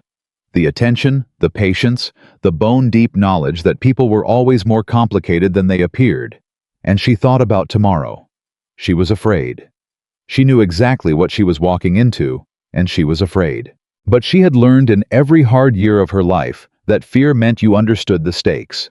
And understanding the stakes was not a reason to stop. It was a reason to prepare. She uncapped her pen, and she started preparing. She didn't sleep well. She slept on a narrow couch in a room off the main office under a blanket Reyes had produced without comment, and she lay in the dark and ran through everything until exhaustion finally pulled her under somewhere around 2 in the morning. She dreamed about her mother, not a nightmare. Just her mother's hands, the specific shape of them, the way they had felt when Sophie was small and the world was still a place where someone else was in charge of keeping it safe. She woke at 5:47. For 3 seconds, she didn't know where she was. Then she did. She sat up, folded the blanket, and went to find coffee. Damien was already awake. He was at the long table with his own coffee and his phone and a legal pad covered in his handwriting. Dense, angular, the handwriting of someone who thought faster than they could type. He looked up when she came in. "You slept," he said. "A little," she said. "That's more than I did," he said. She found the coffee maker on the credenza and poured a cup and stood there for a moment, just letting the warmth move through her hands, which was something her mother used to do. Hold the cup with both hands. Close her eyes for just a second. Take the warmth, like it was something being given rather than something ordinary. "Elena comes in at 8, Damien said. "And we feed her the false information at 8:15, Sophie said. "Yes, and I need to be in position near the warehouse by 9:30, Sophie said. "Reyes will take you," Damien said. "She'll stay 2 blocks out." Sophie nodded. She carried her coffee to the table and sat down across from him, and for a moment they were both just quiet in the early morning, the way people are quiet when they've moved past the stage of things needing to be said and arrived at the stage of things just needing to happen. "Tell me about your brother," Damien said. Sophie looked at him. "Danny," she said after a moment. "He's 19. He's studying business administration in Columbus. He wants to open a restaurant someday." She paused. "He calls me every Sunday." "Does he know what you do?" Damien said. "What your life actually looks like day to day?" "He knows I work hard," Sophie said. "He doesn't know how hard. I didn't want him carrying it." Damien was quiet. "I had a younger brother too," he said, and stopped. She waited. "Had," she said quietly. "Yes," he said. "Just that." She didn't push. She understood the grammar of that kind of loss, the way the past tense sat in a sentence like something heavy, not asking to be examined, just asking to be acknowledged. "I'm sorry," she said. He nodded once. They drank their coffee. At 7:50, Marcus arrived with his laptop and the focused, slightly hollow look of someone who had also not slept enough. At 8:05, Reyes came in with a tactical summary of the warehouse's external perimeter, which she had driven past at 6 that morning, and she delivered it in the clipped, organized shorthand of a professional briefing. At 8:15, Damien walked into the outer office where Elena would have begun her morning routine, the communication logs, the message routing, all the administrative machinery of an organization that ran on information, and he mentioned in the course of what appeared to be a routine check-in that the documentation had been retrieved last night and was already in transit to the federal contact. He said it casually. He said it the way you say something that isn't a secret, something that's already done, and therefore safe to acknowledge. He came back into the main room and closed the door quietly. "Done," he said. Everyone looked at Marcus. Marcus's fingers were already moving. "We'll see how fast it travels," Marcus said. They waited. 12 minutes. At 8:27, Marcus looked up from his laptop. "Cole's primary number just received a text," he said. 12 minutes after Elena logged in and heard the information. 12 minutes, Reyes said. "She didn't even wait to verify it," Sophie said. "She's been doing this for 14 months, Damien said. "She has a system." His voice was controlled and flat, the voice of a man who had decided to table the personal dimensions of this until the operational ones were resolved. "What's Cole doing with it?" Sophie said. "Give it a minute," Marcus said. The minute lasted a very long time. Then Marcus said, "He's making calls. 3 calls in the last 4 minutes, all outgoing, all to numbers associated with his East Side operations. He paused. 2 of those numbers are within 6 blocks of the warehouse. He's redirecting people, Reyes said. He's pulling people toward the warehouse, Damien said. He thinks the documentation is already moving, and he's trying to intercept the transit route, which means he'll be concentrating attention on the transit routes, Sophie said, not the warehouse itself. Yes, Damien said. He looked at her.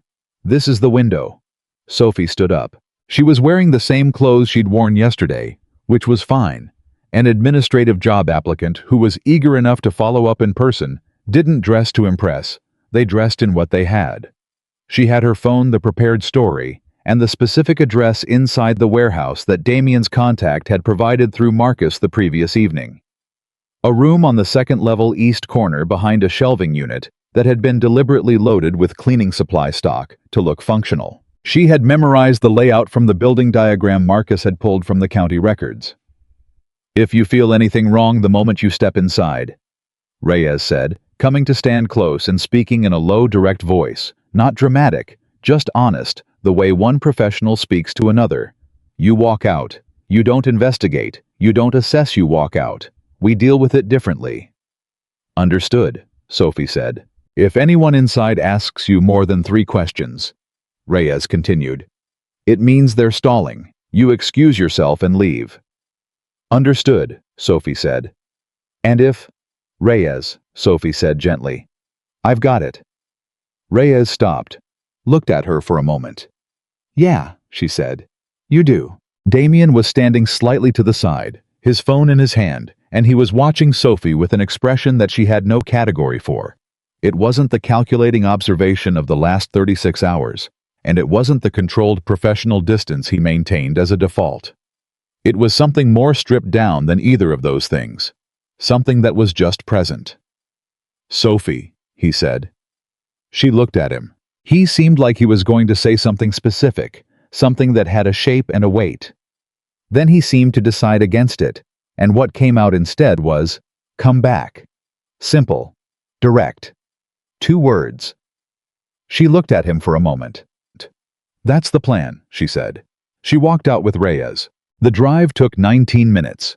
Reyes drove and said nothing, and Sophie sat in the passenger seat and went through everything one more time. Not from anxiety, from discipline. The way you check a parachute before you jump, not because you're afraid, but because checking it is the job. She went through the layout. The entry point. The cover story she had applied through a job board for an administrative position. She had not heard back. She wanted to follow up in person because she was serious about the opportunity and preferred to introduce herself directly. The name of the hiring contact she'd found on the job listing. The way she would ask for that person without seeming to know the person didn't exist, because the listing was a fiction and the name attached to it was a fiction. She was good at this. Not because she had experience with subterfuge, but because she had experience with walking into situations where she wasn't fully welcome and making herself present anyway. Making herself a person rather than an obstacle. Finding the frequency of whoever she was talking to and meeting them there. That was the skill. Not deception, connection. Even when the connection was brief and functional and built on incomplete information. Reyes pulled to a stop 2.5 blocks from the warehouse. "Phone on line open," Reyes said. "I'll hear everything. If I say abort you, abort without question." "Without question," Sophie said. 60 seconds to get clear of the building, 90 seconds to reach me, Reyes said. "Got it," Sophie said. She got out of the car. The morning was cold and overcast. Detroit gray in the way. Detroit was gray in November, and Sophie walked with the unhurried, purposeful stride of a person who had a reason to be where she was going. She kept her hands loose at her sides. She kept her breathing even. The warehouse address put her in front of a building that looked exactly like what it was supposed to look like. A working commercial property in a state of mild disrepair. The kind of place that conducted ordinary business without caring much about appearances. There was a standard commercial entrance, a buzzer panel, a handwritten directory card that listed 3 business names. The cleaning supply company was second from the bottom. She pressed the buzzer. Nothing happened for 15 seconds. She pressed it again. A click. A male voice slightly distorted by the intercom. Yeah. Hi, Sophie said, and she made her voice the exact register of someone who was eager and slightly uncertain and doing their best. My name is Sophie Bennett. I applied for the administrative coordinator position about 10 days ago. I haven't heard back, and I thought I'd follow up in person. Is there anyone I could speak with about the status of the application? A pause. This isn't really a walk-in situation, the voice said. I completely understand, Sophie said. The listing said to reach out with any questions, and I thought if I could just speak to someone for 5 minutes I could. Hold on, the voice said. She waited. 30 seconds. 45. Her heart was doing something specific in her chest. Not racing, but present in a way it usually wasn't, a physical awareness of itself that she recognized as the body preparing for uncertainty. She kept her breathing even. The door clicked open. She went in. There was a man at the interior, mid-40s, not in uniform. The kind of build that suggested he'd done physical work for a long time and had recently shifted to a different role. He looked at her with the particular blankness of someone who had been told to manage a situation without being told why the situation existed. Ms. Bennett, he said. Yes, Sophie said. Thank you so much for seeing me. I know this is irregular. The hiring manager isn't in today, the man said. Oh, Sophie said. And she let the disappointment be genuine, let it land on her face the way genuine disappointment does not performed, because the best way to convey something real was to find the real thing inside it. And she genuinely did have something at stake today. Could I maybe leave a resume? She said. Or is there someone else who handles applications? The man looked at her for a moment. I was deciding something. She could feel the decision happening, the weighing, the assessment of what she was and what she wanted, and whether it aligned with anything he'd been told to watch for. She looked back at him with the open, slightly anxious expression of a person whose biggest problem was a job application. Come in for a minute, he said. I'll see if there's a form. He turned and walked toward the interior. Sophie followed. The building was what Marcus's floor plan had told her it would be. The ground level was mostly legitimate. Looking stock cleaning supplies in commercial quantities, organized with enough care to withstand a casual inspection. A staircase on the east wall led to the second level. The man she was following moved toward a small area that had been furnished as a minimal reception space. A desk, 2 chairs, a computer that looked like it was turned on but hadn't been actively used today. He started opening drawers. The form's somewhere, he said, more to himself than to her. Sophie's eyes moved to the staircase. East wall, second level, east corner. Take your time, she said. I really appreciate you helping me. He was still looking through the desk. Sophie's phone in her jacket pocket was live and open. Reyes could hear everything. Actually, the man said, I don't think we have paper forms. We do everything online. He straightened up. You'd need to check the website for the application portal. Of course, Sophie said. That makes sense. I'm sorry to have bothered you in person. No bother, the man said, and his voice had relaxed from its initial caution to a mild, slightly bored courtesy.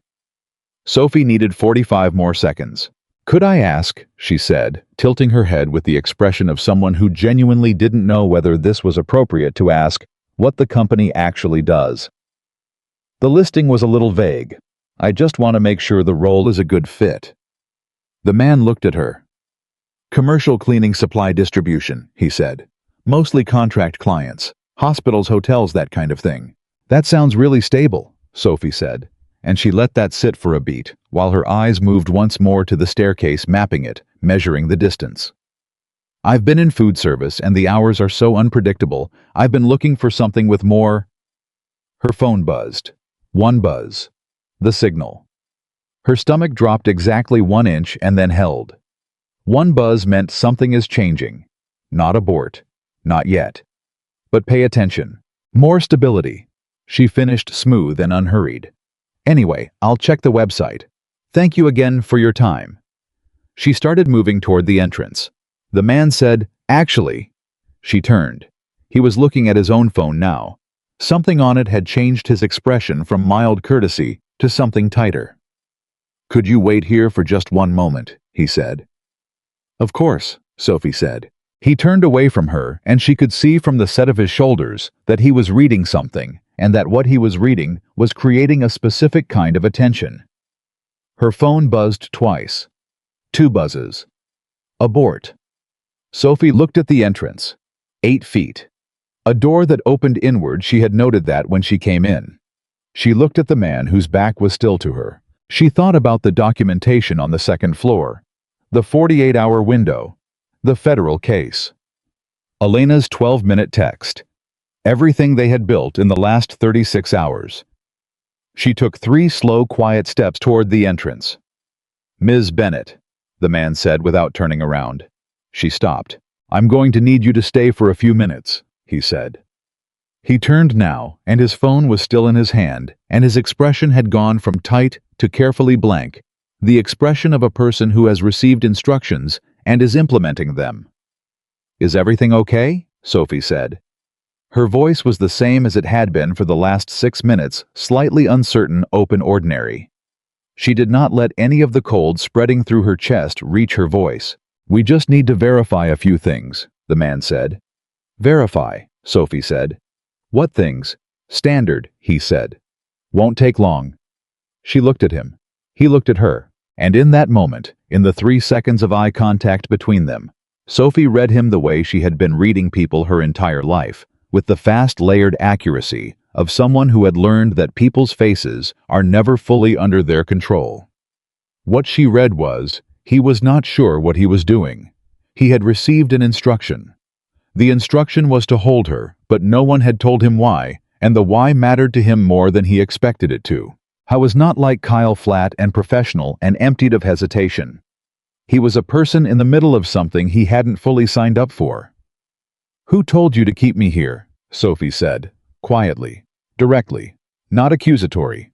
His expression shifted. I think, Sophie said, that someone sent you a message in the last 2 minutes telling you to hold the walk-in who came asking about the job.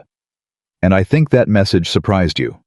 And I think if you're an honest person, which you look like you might be, you're not entirely comfortable with what it's asking you to do. He stared at her. I'm not whoever they think I am, Sophie said. I'm a waitress. I work at a diner. I've been trying to get a better job for 2 years, and I followed up on an application because I was desperate, not because I have any idea what goes on in this building. She paused. I don't know what kind of situation you're in.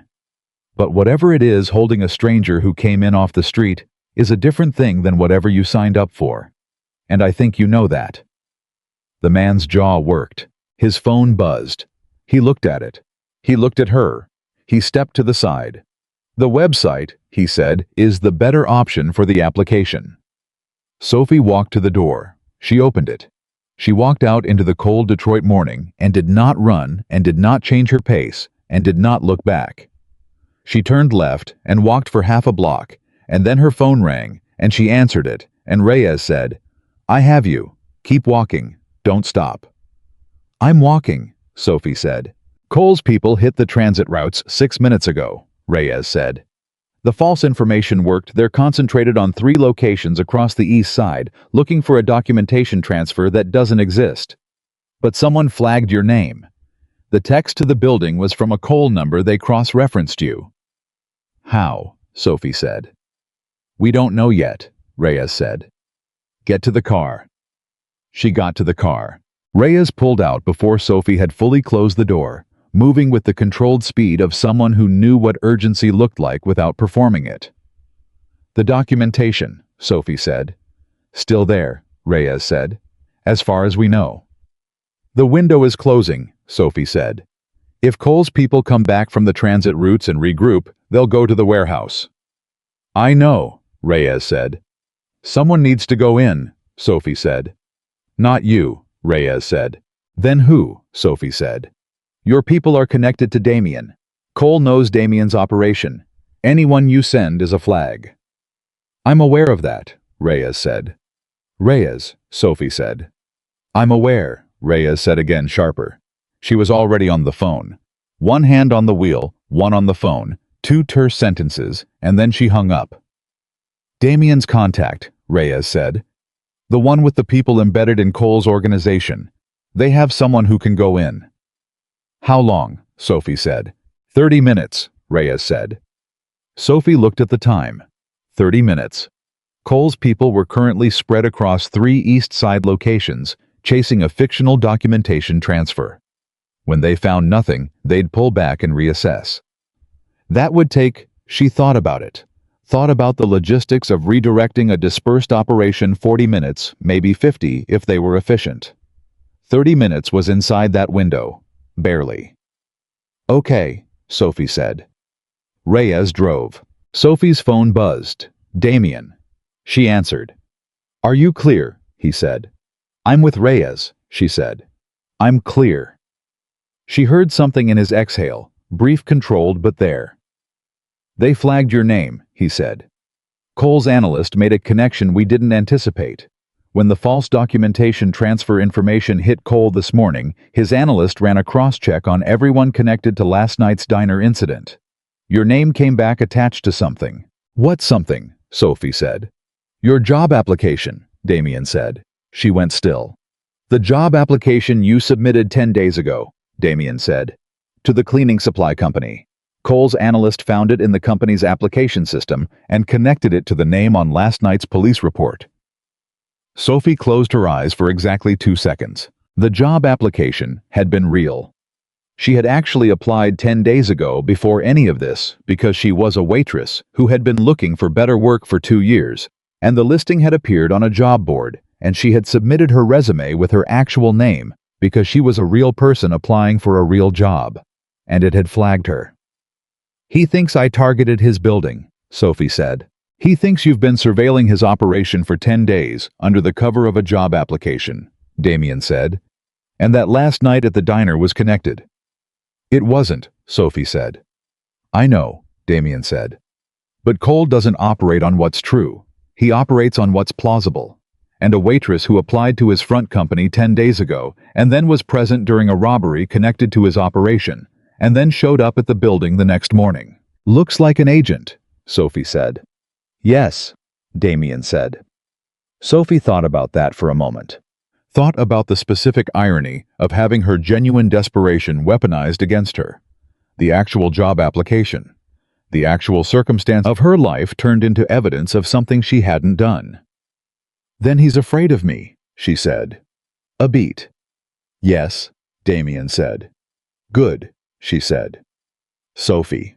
If he's afraid of me, he's paying attention to me, she said. Which means while he's paying attention to me, he's paying less attention to other things.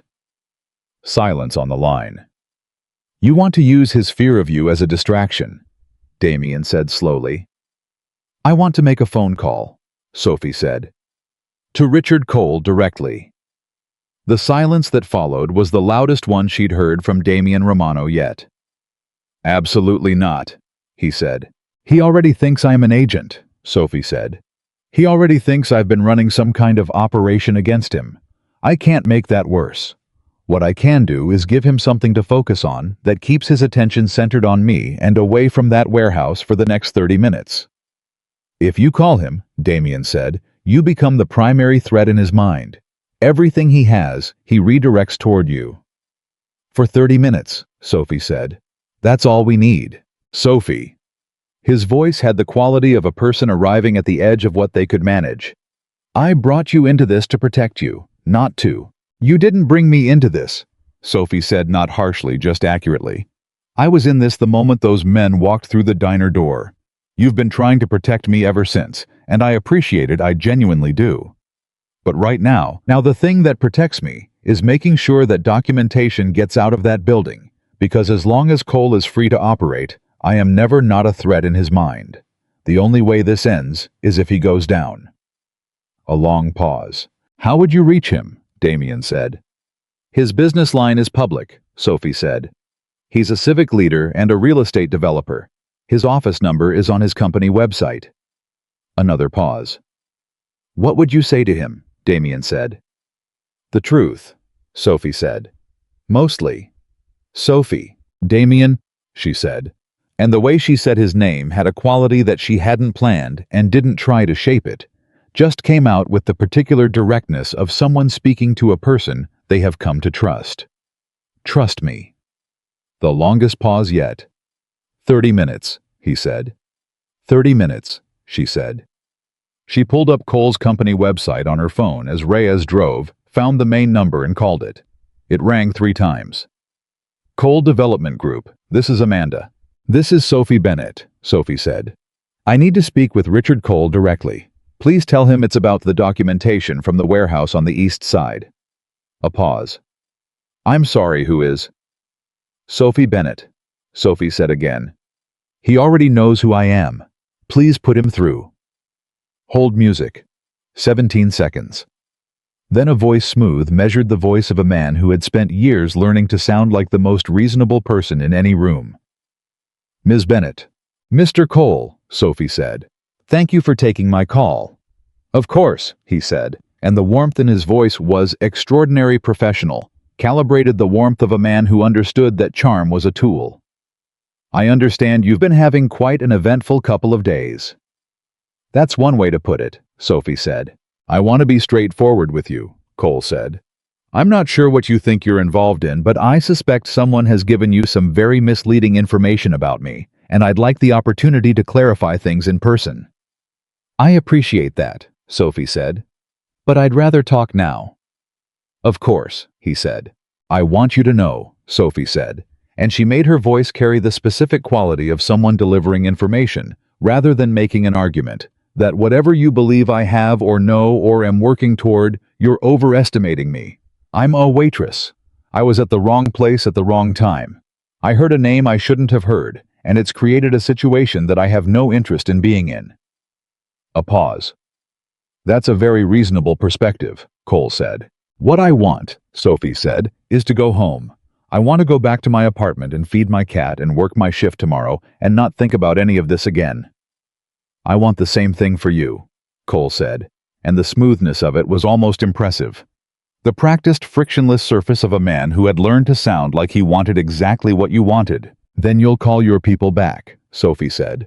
The ones watching my building, the ones you sent to the transit routes this morning. Because as long as they're deployed, I can't go home. A beat. I'm not sure what you're referring to, Cole said. Yes, you are, Sophie said, and she said it gently, the way you say something true to someone who already knows it. And I think you're a smart enough man to know that the most dangerous thing I can be to you right now is scared. Because scared people make calls they wouldn't otherwise make. Scared people talk to federal contacts. Scared people hand over everything they have just to make themselves feel safer. She let that sit for exactly 3 seconds. I'm not scared yet, she said. I'd like to stay that way. A long silence. Ms. Bennett, Cole said, and for the first time the smoothness had something beneath it, not quite an edge, but a weight. I think you're a very intelligent young woman. I'm a waitress who wants to go home, Sophie said. I'll make some calls, Cole said. Thank you, Sophie said. I'll need something in return, Cole said. A conversation, in person within the next 24 hours. There are things I'd like to understand about your involvement in recent events. I can do that, Sophie said. Tomorrow, Cole said. Noon. I'll have Amanda send you an address. I'll be there, Sophie said. The line went dead. Reyes was looking at her from the driver's seat with an expression that was equal parts professional admiration and personal alarm. You just agreed to meet Richard Cole, Reyes said. Yes, Sophie said. Damien is going to. Her phone rang. I know, Sophie said and answered it. I know, she said again before Damien could speak. You told him you'd meet with him, Damien said. Yes, Sophie said. Sophie, that meeting is designed to. I know what it's designed for, Sophie said. But I bought us time. How's the warehouse? A pause. Contact's person is inside, Damien said. Tight, controlled. They found it. They're moving. Sophie let herself breathe.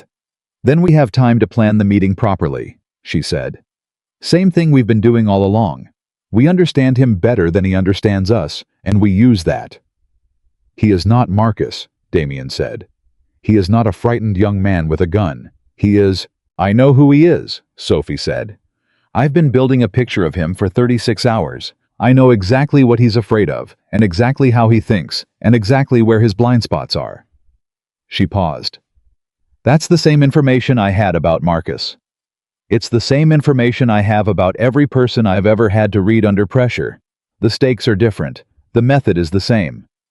Silence. Then quietly, "You are the most terrifying person I've ever met." Sophie almost laughed. "I'm a waitress," she said. "Sophie," he said. "The documentation is moving," she said. "That's what matters right now. Everything else we handle when we can see the full board." "When you get back here," he said, "don't walk through the door and immediately start planning. Just stop for a minute. Eat something." "You and food," she said. "You and not eating," he said. She looked out the window at Detroit, moving past gray and cold and complicated, and thought about tomorrow. Noon and Richard Cole and the meeting she had just agreed to, and she thought about everything she'd learned in the last 36 hours about a man who braided legitimate and criminal worlds together so carefully that the braid itself had become the structure he lived inside. She thought about his blind spot, what Reyes had said, what she had said. He's meticulous about systems. He's careless about people.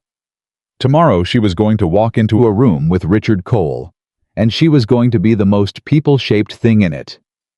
"I'll eat something," she said. "Thank you," Damien said. She lowered the phone. Reyes drove. And somewhere across the east side of Detroit, in a coal warehouse full of cleaning supplies that didn't clean anything, and a business that didn't operate, and a hiding place that had held its secret through 3 days of increasingly careful pressure, a person Sophie had never met lifted a package from behind a shelving unit and carried it toward a door. 32 minutes after the call to Reyes had begun. Inside the window. Just inside. The documentation arrived at 9:47 that evening. Marcus set it on the table, a sealed envelope, plain institutional. The kind of thing that looked completely ordinary and contained everything.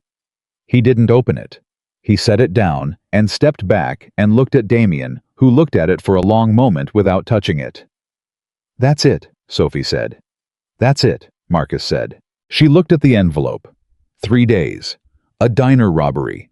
A dead contact who turned out to be alive. A leak who turned out to be a frightened administrative coordinator with 2 kids in middle school. An East Side warehouse. 32 minutes inside a window that almost didn't exist. All of it distilled into a plain envelope on a table in a converted office in Detroit. "It needs to reach the federal liaison tonight," Damien said, "before Cole reassesses and realizes the transit routes were empty." "How long before he figures that out?" Sophie said. "He may already know," Reyes said. "When his people came back with nothing, he would have started reassessing immediately." "The call bought us time," Sophie said. "He thinks I'm the threat. He thinks the meeting tomorrow is his chance to understand the threat, which means until tomorrow at noon, he'll concentrate on me." "On managing you," Damien said. "Yes," Sophie said. "Which means tonight his attention is divided. He's processing what I said. He's building his approach for tomorrow. He's not thinking about whether the documentation is moving." "He will think about it," Reyes said. "Eventually," Sophie said. "Not tonight." Damien looked at the envelope. "Victor takes it tonight," he said. "Through a channel Cole hasn't touched. Hand to hand, no digital trail." He looked at Reyes. "Arrange it." Reyes was already on her phone. Victor turned out to be the same man who had called Sophie at 5:17 the previous morning with the measured professional voice and the instructions about the car. He arrived at 10:20, took the envelope from Marcus with the careful, serious attention of someone who understood exactly what he was carrying and left without unnecessary conversation. Sophie watched him go. "Now," Damien said, "we deal with tomorrow." Sophie had been thinking about tomorrow since she'd hung up with Cole. She had been turning it over while she ate the food. Damien insisted on a proper meal this time. Not coffee, actual food that she consumed at the table while Marcus worked, and Reyes made calls, and Damien sat across from her and watched her think with the particular quality of attention she had come to recognize as his version of companionship. She had a picture of Richard Cole that was built from everything she'd absorbed in the last 36 hours. His history, his methodology, his patterns, his embedded people, the way he'd sounded on the phone. Smooth, calibrated, warm in the professional way of someone who had learned that warmth was a faster route to control than threat. He was going to try to own the room. I was going to try to make her feel small through the specific technique of people who were practiced at it. Not obvious intimidation, but the subtle architecture of a meeting designed to remind you of the distance between where you are and where he is. The address Amanda had texted was a private dining room at a restaurant in Midtown, the kind of place where the lighting was expensive and the menu didn't have prices, and every physical element of it was a message about power. I expected her to walk in and feel that message. He expected it to work. "He's going to offer me something," Sophie said. Damien looked up from his coffee. "At the meeting," she said. "He's not going to threaten me directly. He's too careful for that, and the phone call told him I'm not someone who responds to obvious pressure. He's going to offer me something. Money, probably. Safety framed as a gift rather than a ransom. He'll make it feel like generosity. And then, Damien said, he'll explain gently what happens if you decline." "Not directly," Sophie said. "He'll imply it. He'll make me feel the weight of the implication without ever saying anything actionable." She paused. "He's done this before, with people who were more connected than I am, more resourced, more protected. He's very good at it." "Yes," Damien said. "Which means if I walk in there trying to match him on that terrain," Sophie said, "I lose." "So you don't match him on that terrain," Damien said. "No," she said. "I use his assumptions against him. He thinks he knows what I am. He thinks I'm a civilian who got accidentally involved and is now trying to extract herself. He'll run the meeting based on that assumption." She paused. "I let him." Damien was watching her with that expression again, the one she didn't have a category for, the stripped-down one, the one that was just present. "You're going to let him think he's controlling the meeting," he said. "He's going to think he's managing me," Sophie said. "And while he's managing me, I'm going to do what I do." "Read him," Damien said. "Read him," she confirmed. "Find the thing underneath, the thing he doesn't know he's showing." She looked at Damien directly. "You said he's afraid of exposure, of the gap between what he appears to be and what he is being made visible. That fear doesn't go away in a private meeting. It doesn't go away when he's in control. It's always there. And people who are always afraid of one specific thing will always eventually do the thing that reveals it." "You're going to make him reveal himself," Damien said. "I'm going to listen to him very carefully," Sophie said. "And then I'm going to respond to what he's actually saying underneath what he thinks he's saying." The room was quiet. "I need one thing from you," Sophie said. "Name it," Damien said. "I need someone in that restaurant," she said. "Not at my table, not visible, but present. Not for protection. I don't think Cole will try anything overt in a public restaurant. It's not consistent with how he operates. I need a witness."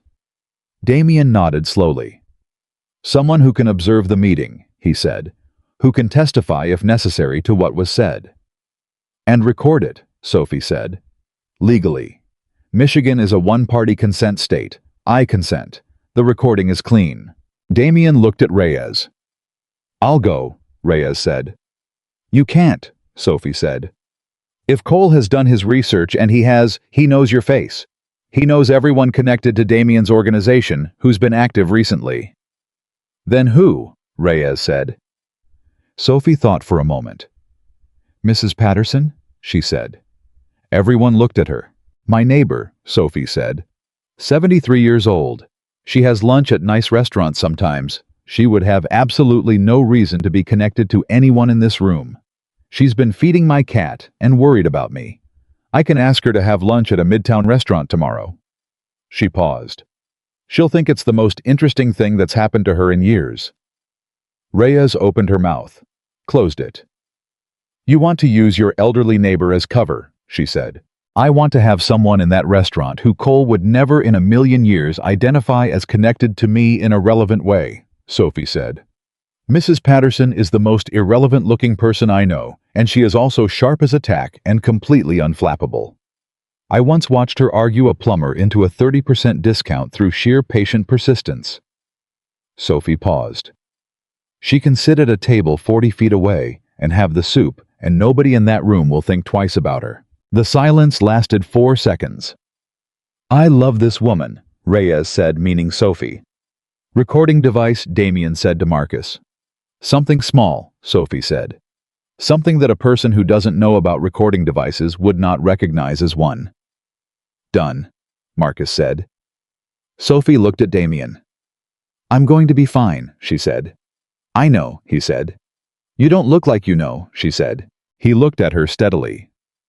"You've been in 2 situations in the last 3 days that could have gone significantly worse than they did," he said. "Forgive me if my confidence has limits." "Those situations went the way they went because I paid attention," Sophie said. "I'll pay attention tomorrow." "Cole is not Marcus," Damien said, for the second time. The same words, the same weight. "No," Sophie said. "But Marcus was trying to survive something he was afraid of. And so is Cole. The scale is different. The human pattern is the same." She paused. "I'm not going in there thinking I'm invincible. I'm going in there thinking I know something about him that he doesn't know I know. That's not invincibility. That's just information." Damien was quiet for a long moment. Then he said, "If at any point it goes wrong, any point, any signal." "Reyes's number is the first one on my phone," Sophie said. "And Mrs. Patterson has instructions." He nodded. She looked at the table, at the spot where the envelope had been now gone, now moving through the night in Victor's hands toward a federal liaison who had been waiting 11 months for exactly what it contained. "Get some sleep," Damien said. "You too," she said. He almost smiled. She slept better than the night before. She woke at 7:30, made coffee, and sat with it in both hands, the way her mother used to, eyes closed for just a second, taking the warmth like a gift. Then she opened her eyes and called Mrs. Patterson. "Sophie." Mrs. Patterson said with the particular warmth of someone who had been worrying. "Gerald is fine. He's been eating very well. But are you?" "I'm okay," Sophie said. "I have a favor to ask. A big one. Anything," Mrs. Patterson said immediately, the way generous people say it without calculating. Sophie explained what she needed. "Not everything. Enough."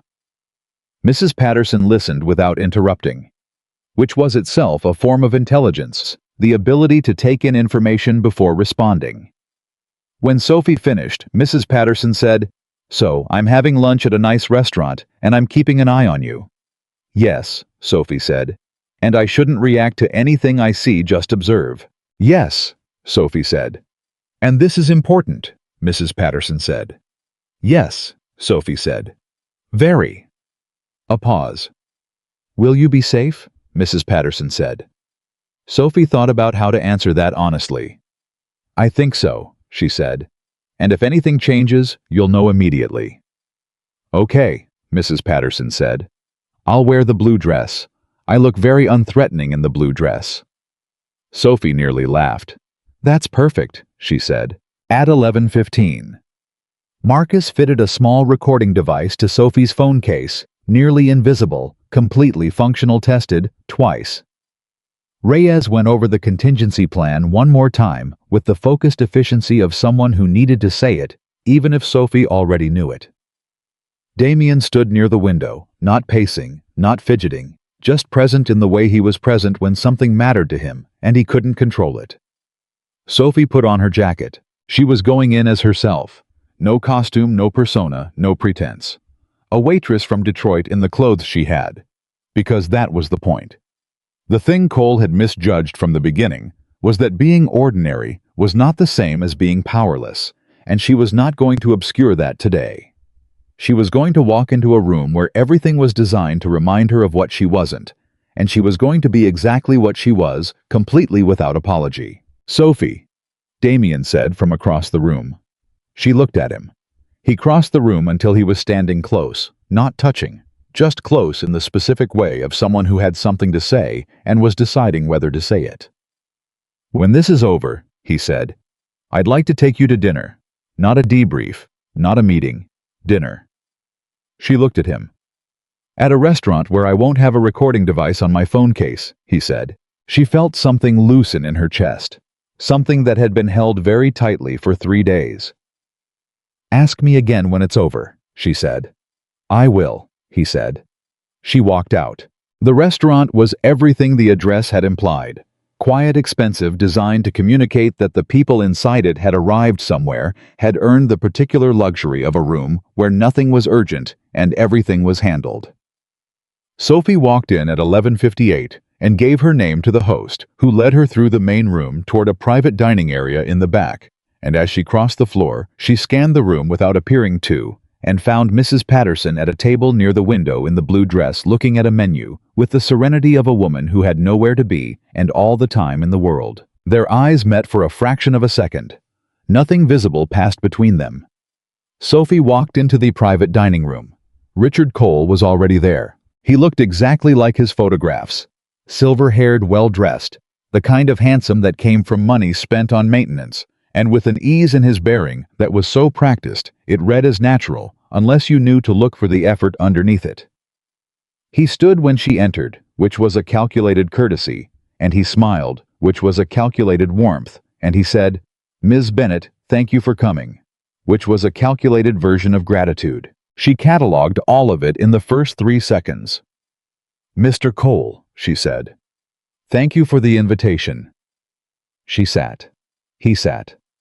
There was a moment where he seemed to be assessing her the way she was assessing him, and she let him, because she had learned that people who thought they were reading you often told you more about themselves in the process than they learned about you. "I want to start," Cole said, with the measured, open quality of someone establishing a tone, "by saying that I understand how confusing and frightening the last few days must have been for you. None of what happened Tuesday night was supposed to involve you, and I'm genuinely sorry that it did." "I appreciate that," Sophie said. "The men who came into the diner were operating on information that turned out to be flawed," Cole said. "There was a miscommunication within a business operation I oversee.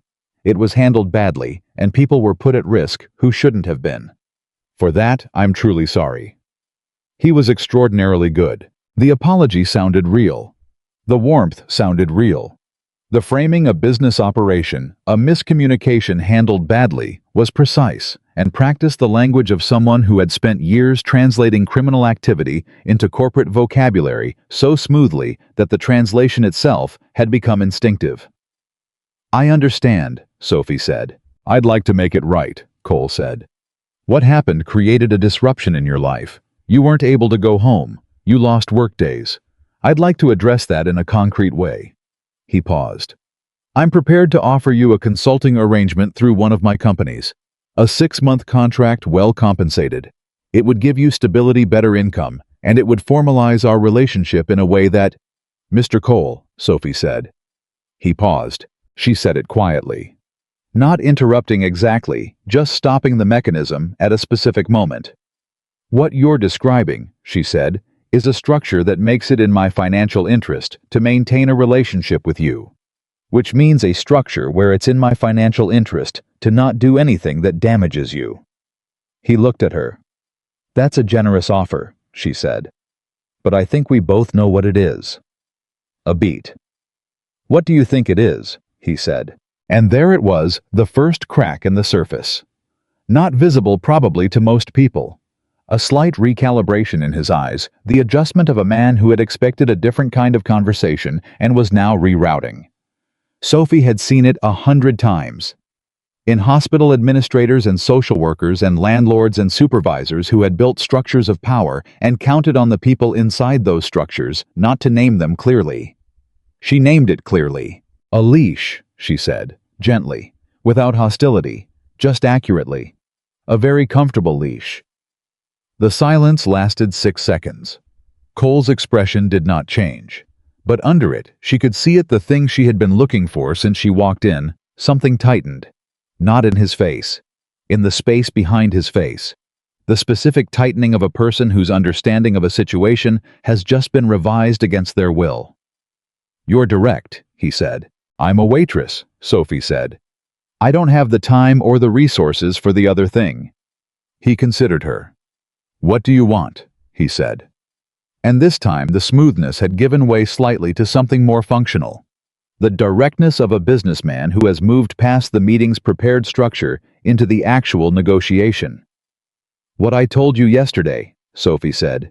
"To go home. to work my shift, to not think about any of this. And in exchange, he said, you give me. I give you what I already have, Sophie said, which is nothing actionable. I'm a witness to a diner robbery. I heard a name I shouldn't have heard. I don't have documentation. I don't have recordings. I don't have anything that affects you unless you give me a reason to try to find something. Cole looked at her. You're telling me, he said, that you want to walk away. I'm telling you I want to be allowed to walk away, Sophie said. Those are different things. He studied her for a long moment. She let him. She sat in the chair across from one of the most dangerous men in Detroit, and she looked back at him with the same steadiness she had brought to every hard thing in her life, and she waited. Because she had learned that silence held long enough made people fill it with themselves. And what people filled silence with told you everything. Cole said, the documentation that was removed from my warehouse last night. Sophie kept her face the same. You knew about it, Cole said. Not quite a question. I know a lot of things I'd rather not know, Sophie said. That's been the problem from the beginning. Where is it? Cole said. And there it was. The thing under everything. The fear. The specific, contained, perfectly managed fear of a man who had built his entire existence on the gap between what he appeared to be and what he was, and who was right now sitting across from a woman who had been inside that gap. His face was still smooth. His voice was still controlled. But she could see it the way you can see something in deep water, not clearly, but definitely the shape of it moving beneath the surface. He was terrified. I don't know where it is, Sophie said.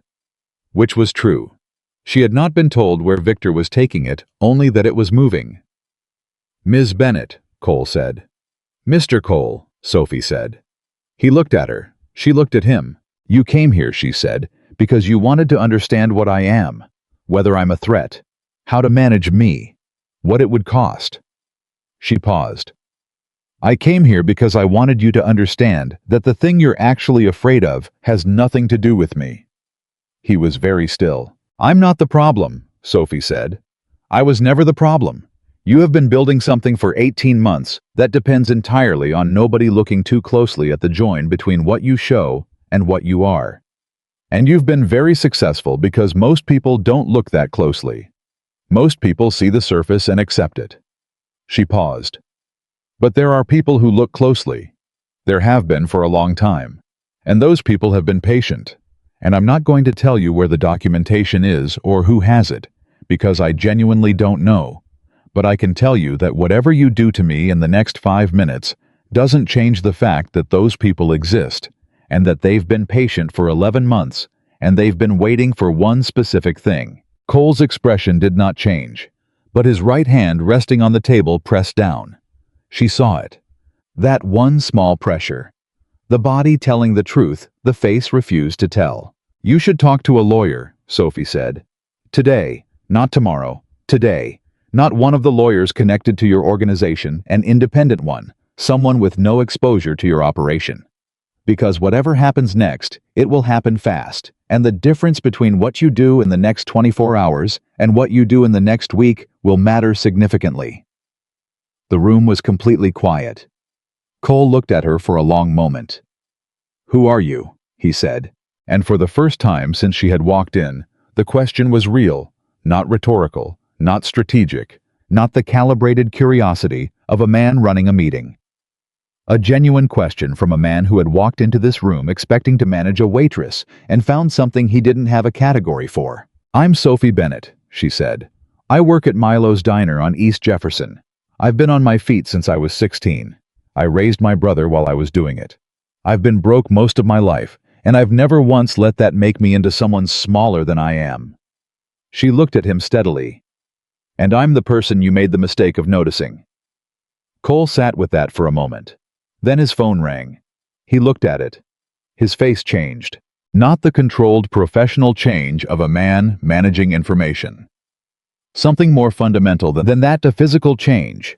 The kind that happens when the body receives news before the mind has finished processing it.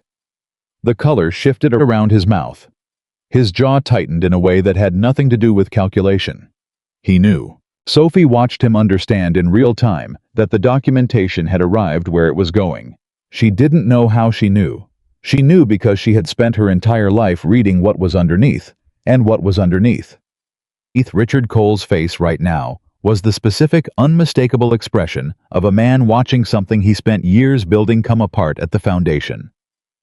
He looked up from his phone. He looked at her. She said nothing. "I see," he said. His voice was still controlled, the surface still intact, but under it the thing she had named was now visible to both of them, and they both knew it. He set his phone face down on the table. "Get your lawyer," Sophie said quietly. "Now." She picked up her phone and stood. Cole said nothing. She walked out of the private dining room through the main room, past Mrs. Patterson in the blue dress who did not look up from her soup, and out through the front door into the cold Detroit afternoon. She stood on the sidewalk. Her phone rang. "Damien." She answered. "It's done," he said. "The documentation reached the federal liaison 40 minutes ago. The task force confirmed receipt. They're moving." Sophie closed her eyes. She stood on the sidewalk outside a midtown restaurant in Detroit in November, and she breathed cold air, and she felt the specific, exhausted, complicated relief of someone who has carried something heavy for 3 days and has just been allowed to put it down. "Sophie," Damien said. "I'm here," she said. "Are you okay?" She thought about that honestly. "Yes," she said. "I think so." She paused. "Cole is going to need a lawyer." "Cole is going to need several lawyers," Damien said, "and several years of patience." A pause. "What happened in there?" "He tried to buy me," she said. "Then he tried to read me. Then he realized the thing he was afraid of had already happened." She paused. "I told him to get a lawyer." "You told Richard Cole to get a lawyer," Damien said. "Someone should have told him a long time ago," Sophie said. A beat. Then quietly, something in Damien's voice that she had not heard before in 2 days of close quarters and shared pressure. Something lighter. Something that was almost but not quite a laugh. Something that was relief, wearing a very specific shape. "Come back," he said. "I need to get Mrs. Patterson first," Sophie said. "Of course you do," he said. She went back inside. Mrs. Patterson was finishing her soup with the serenity of a woman who had done exactly what she came to do, and found it well within her capabilities. Sophie sat down across from her, and Mrs. Patterson looked at her with sharp, kind eyes and said, "Well." "It went okay," Sophie said. "More than okay," Mrs. Patterson said. "That man was frightened of you." "You could see that from 40 feet away," Sophie said. "I'm 73 years old," Mrs. Patterson said. "I've been reading frightened men since before you were born." She set down her spoon. "Gerald missed you. He knocked over the water fountain on purpose this morning to make his feelings known." Sophie laughed. It came out of her fully unexpectedly. The real kind of laugh that surfaces when the pressure lifts and the body remembers what ordinary feels like. Mrs. Patterson smiled at it, pleased the way people smile when they've helped someone arrive at something. "Let me take you home," Sophie said. "And then I need to go take care of a few things." "Of course," Mrs. Patterson said. She picked up her purse. "The soup was excellent, by the way. Very good value for the price."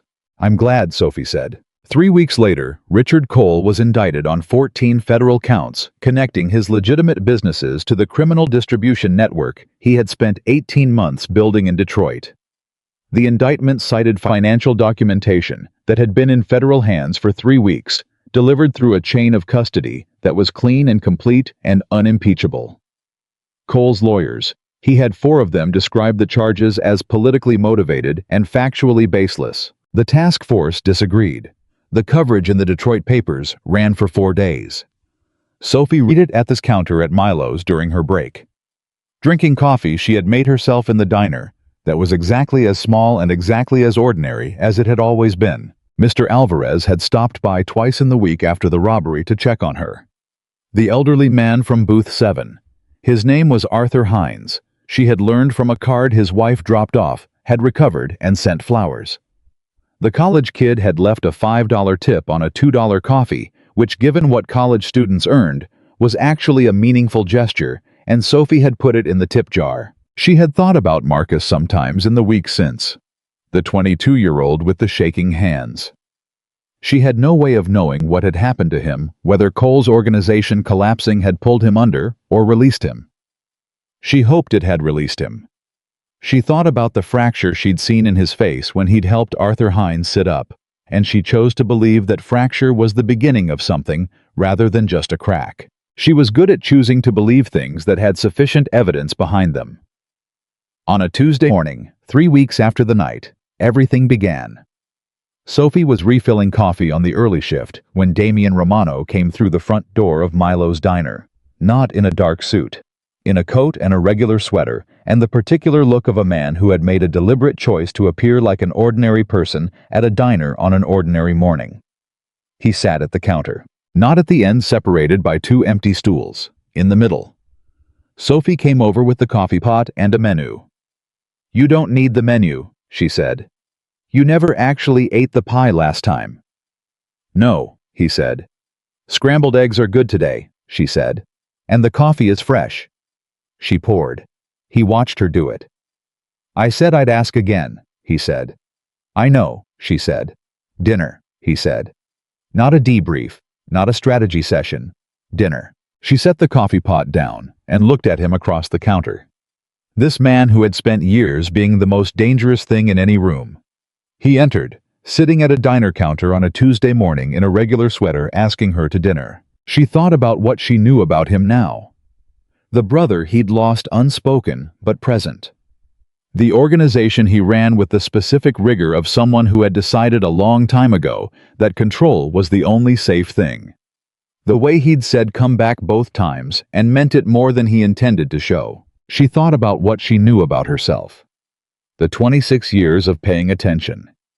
The exhausting, sustaining, sometimes crushing, and always clarifying practice of understanding people.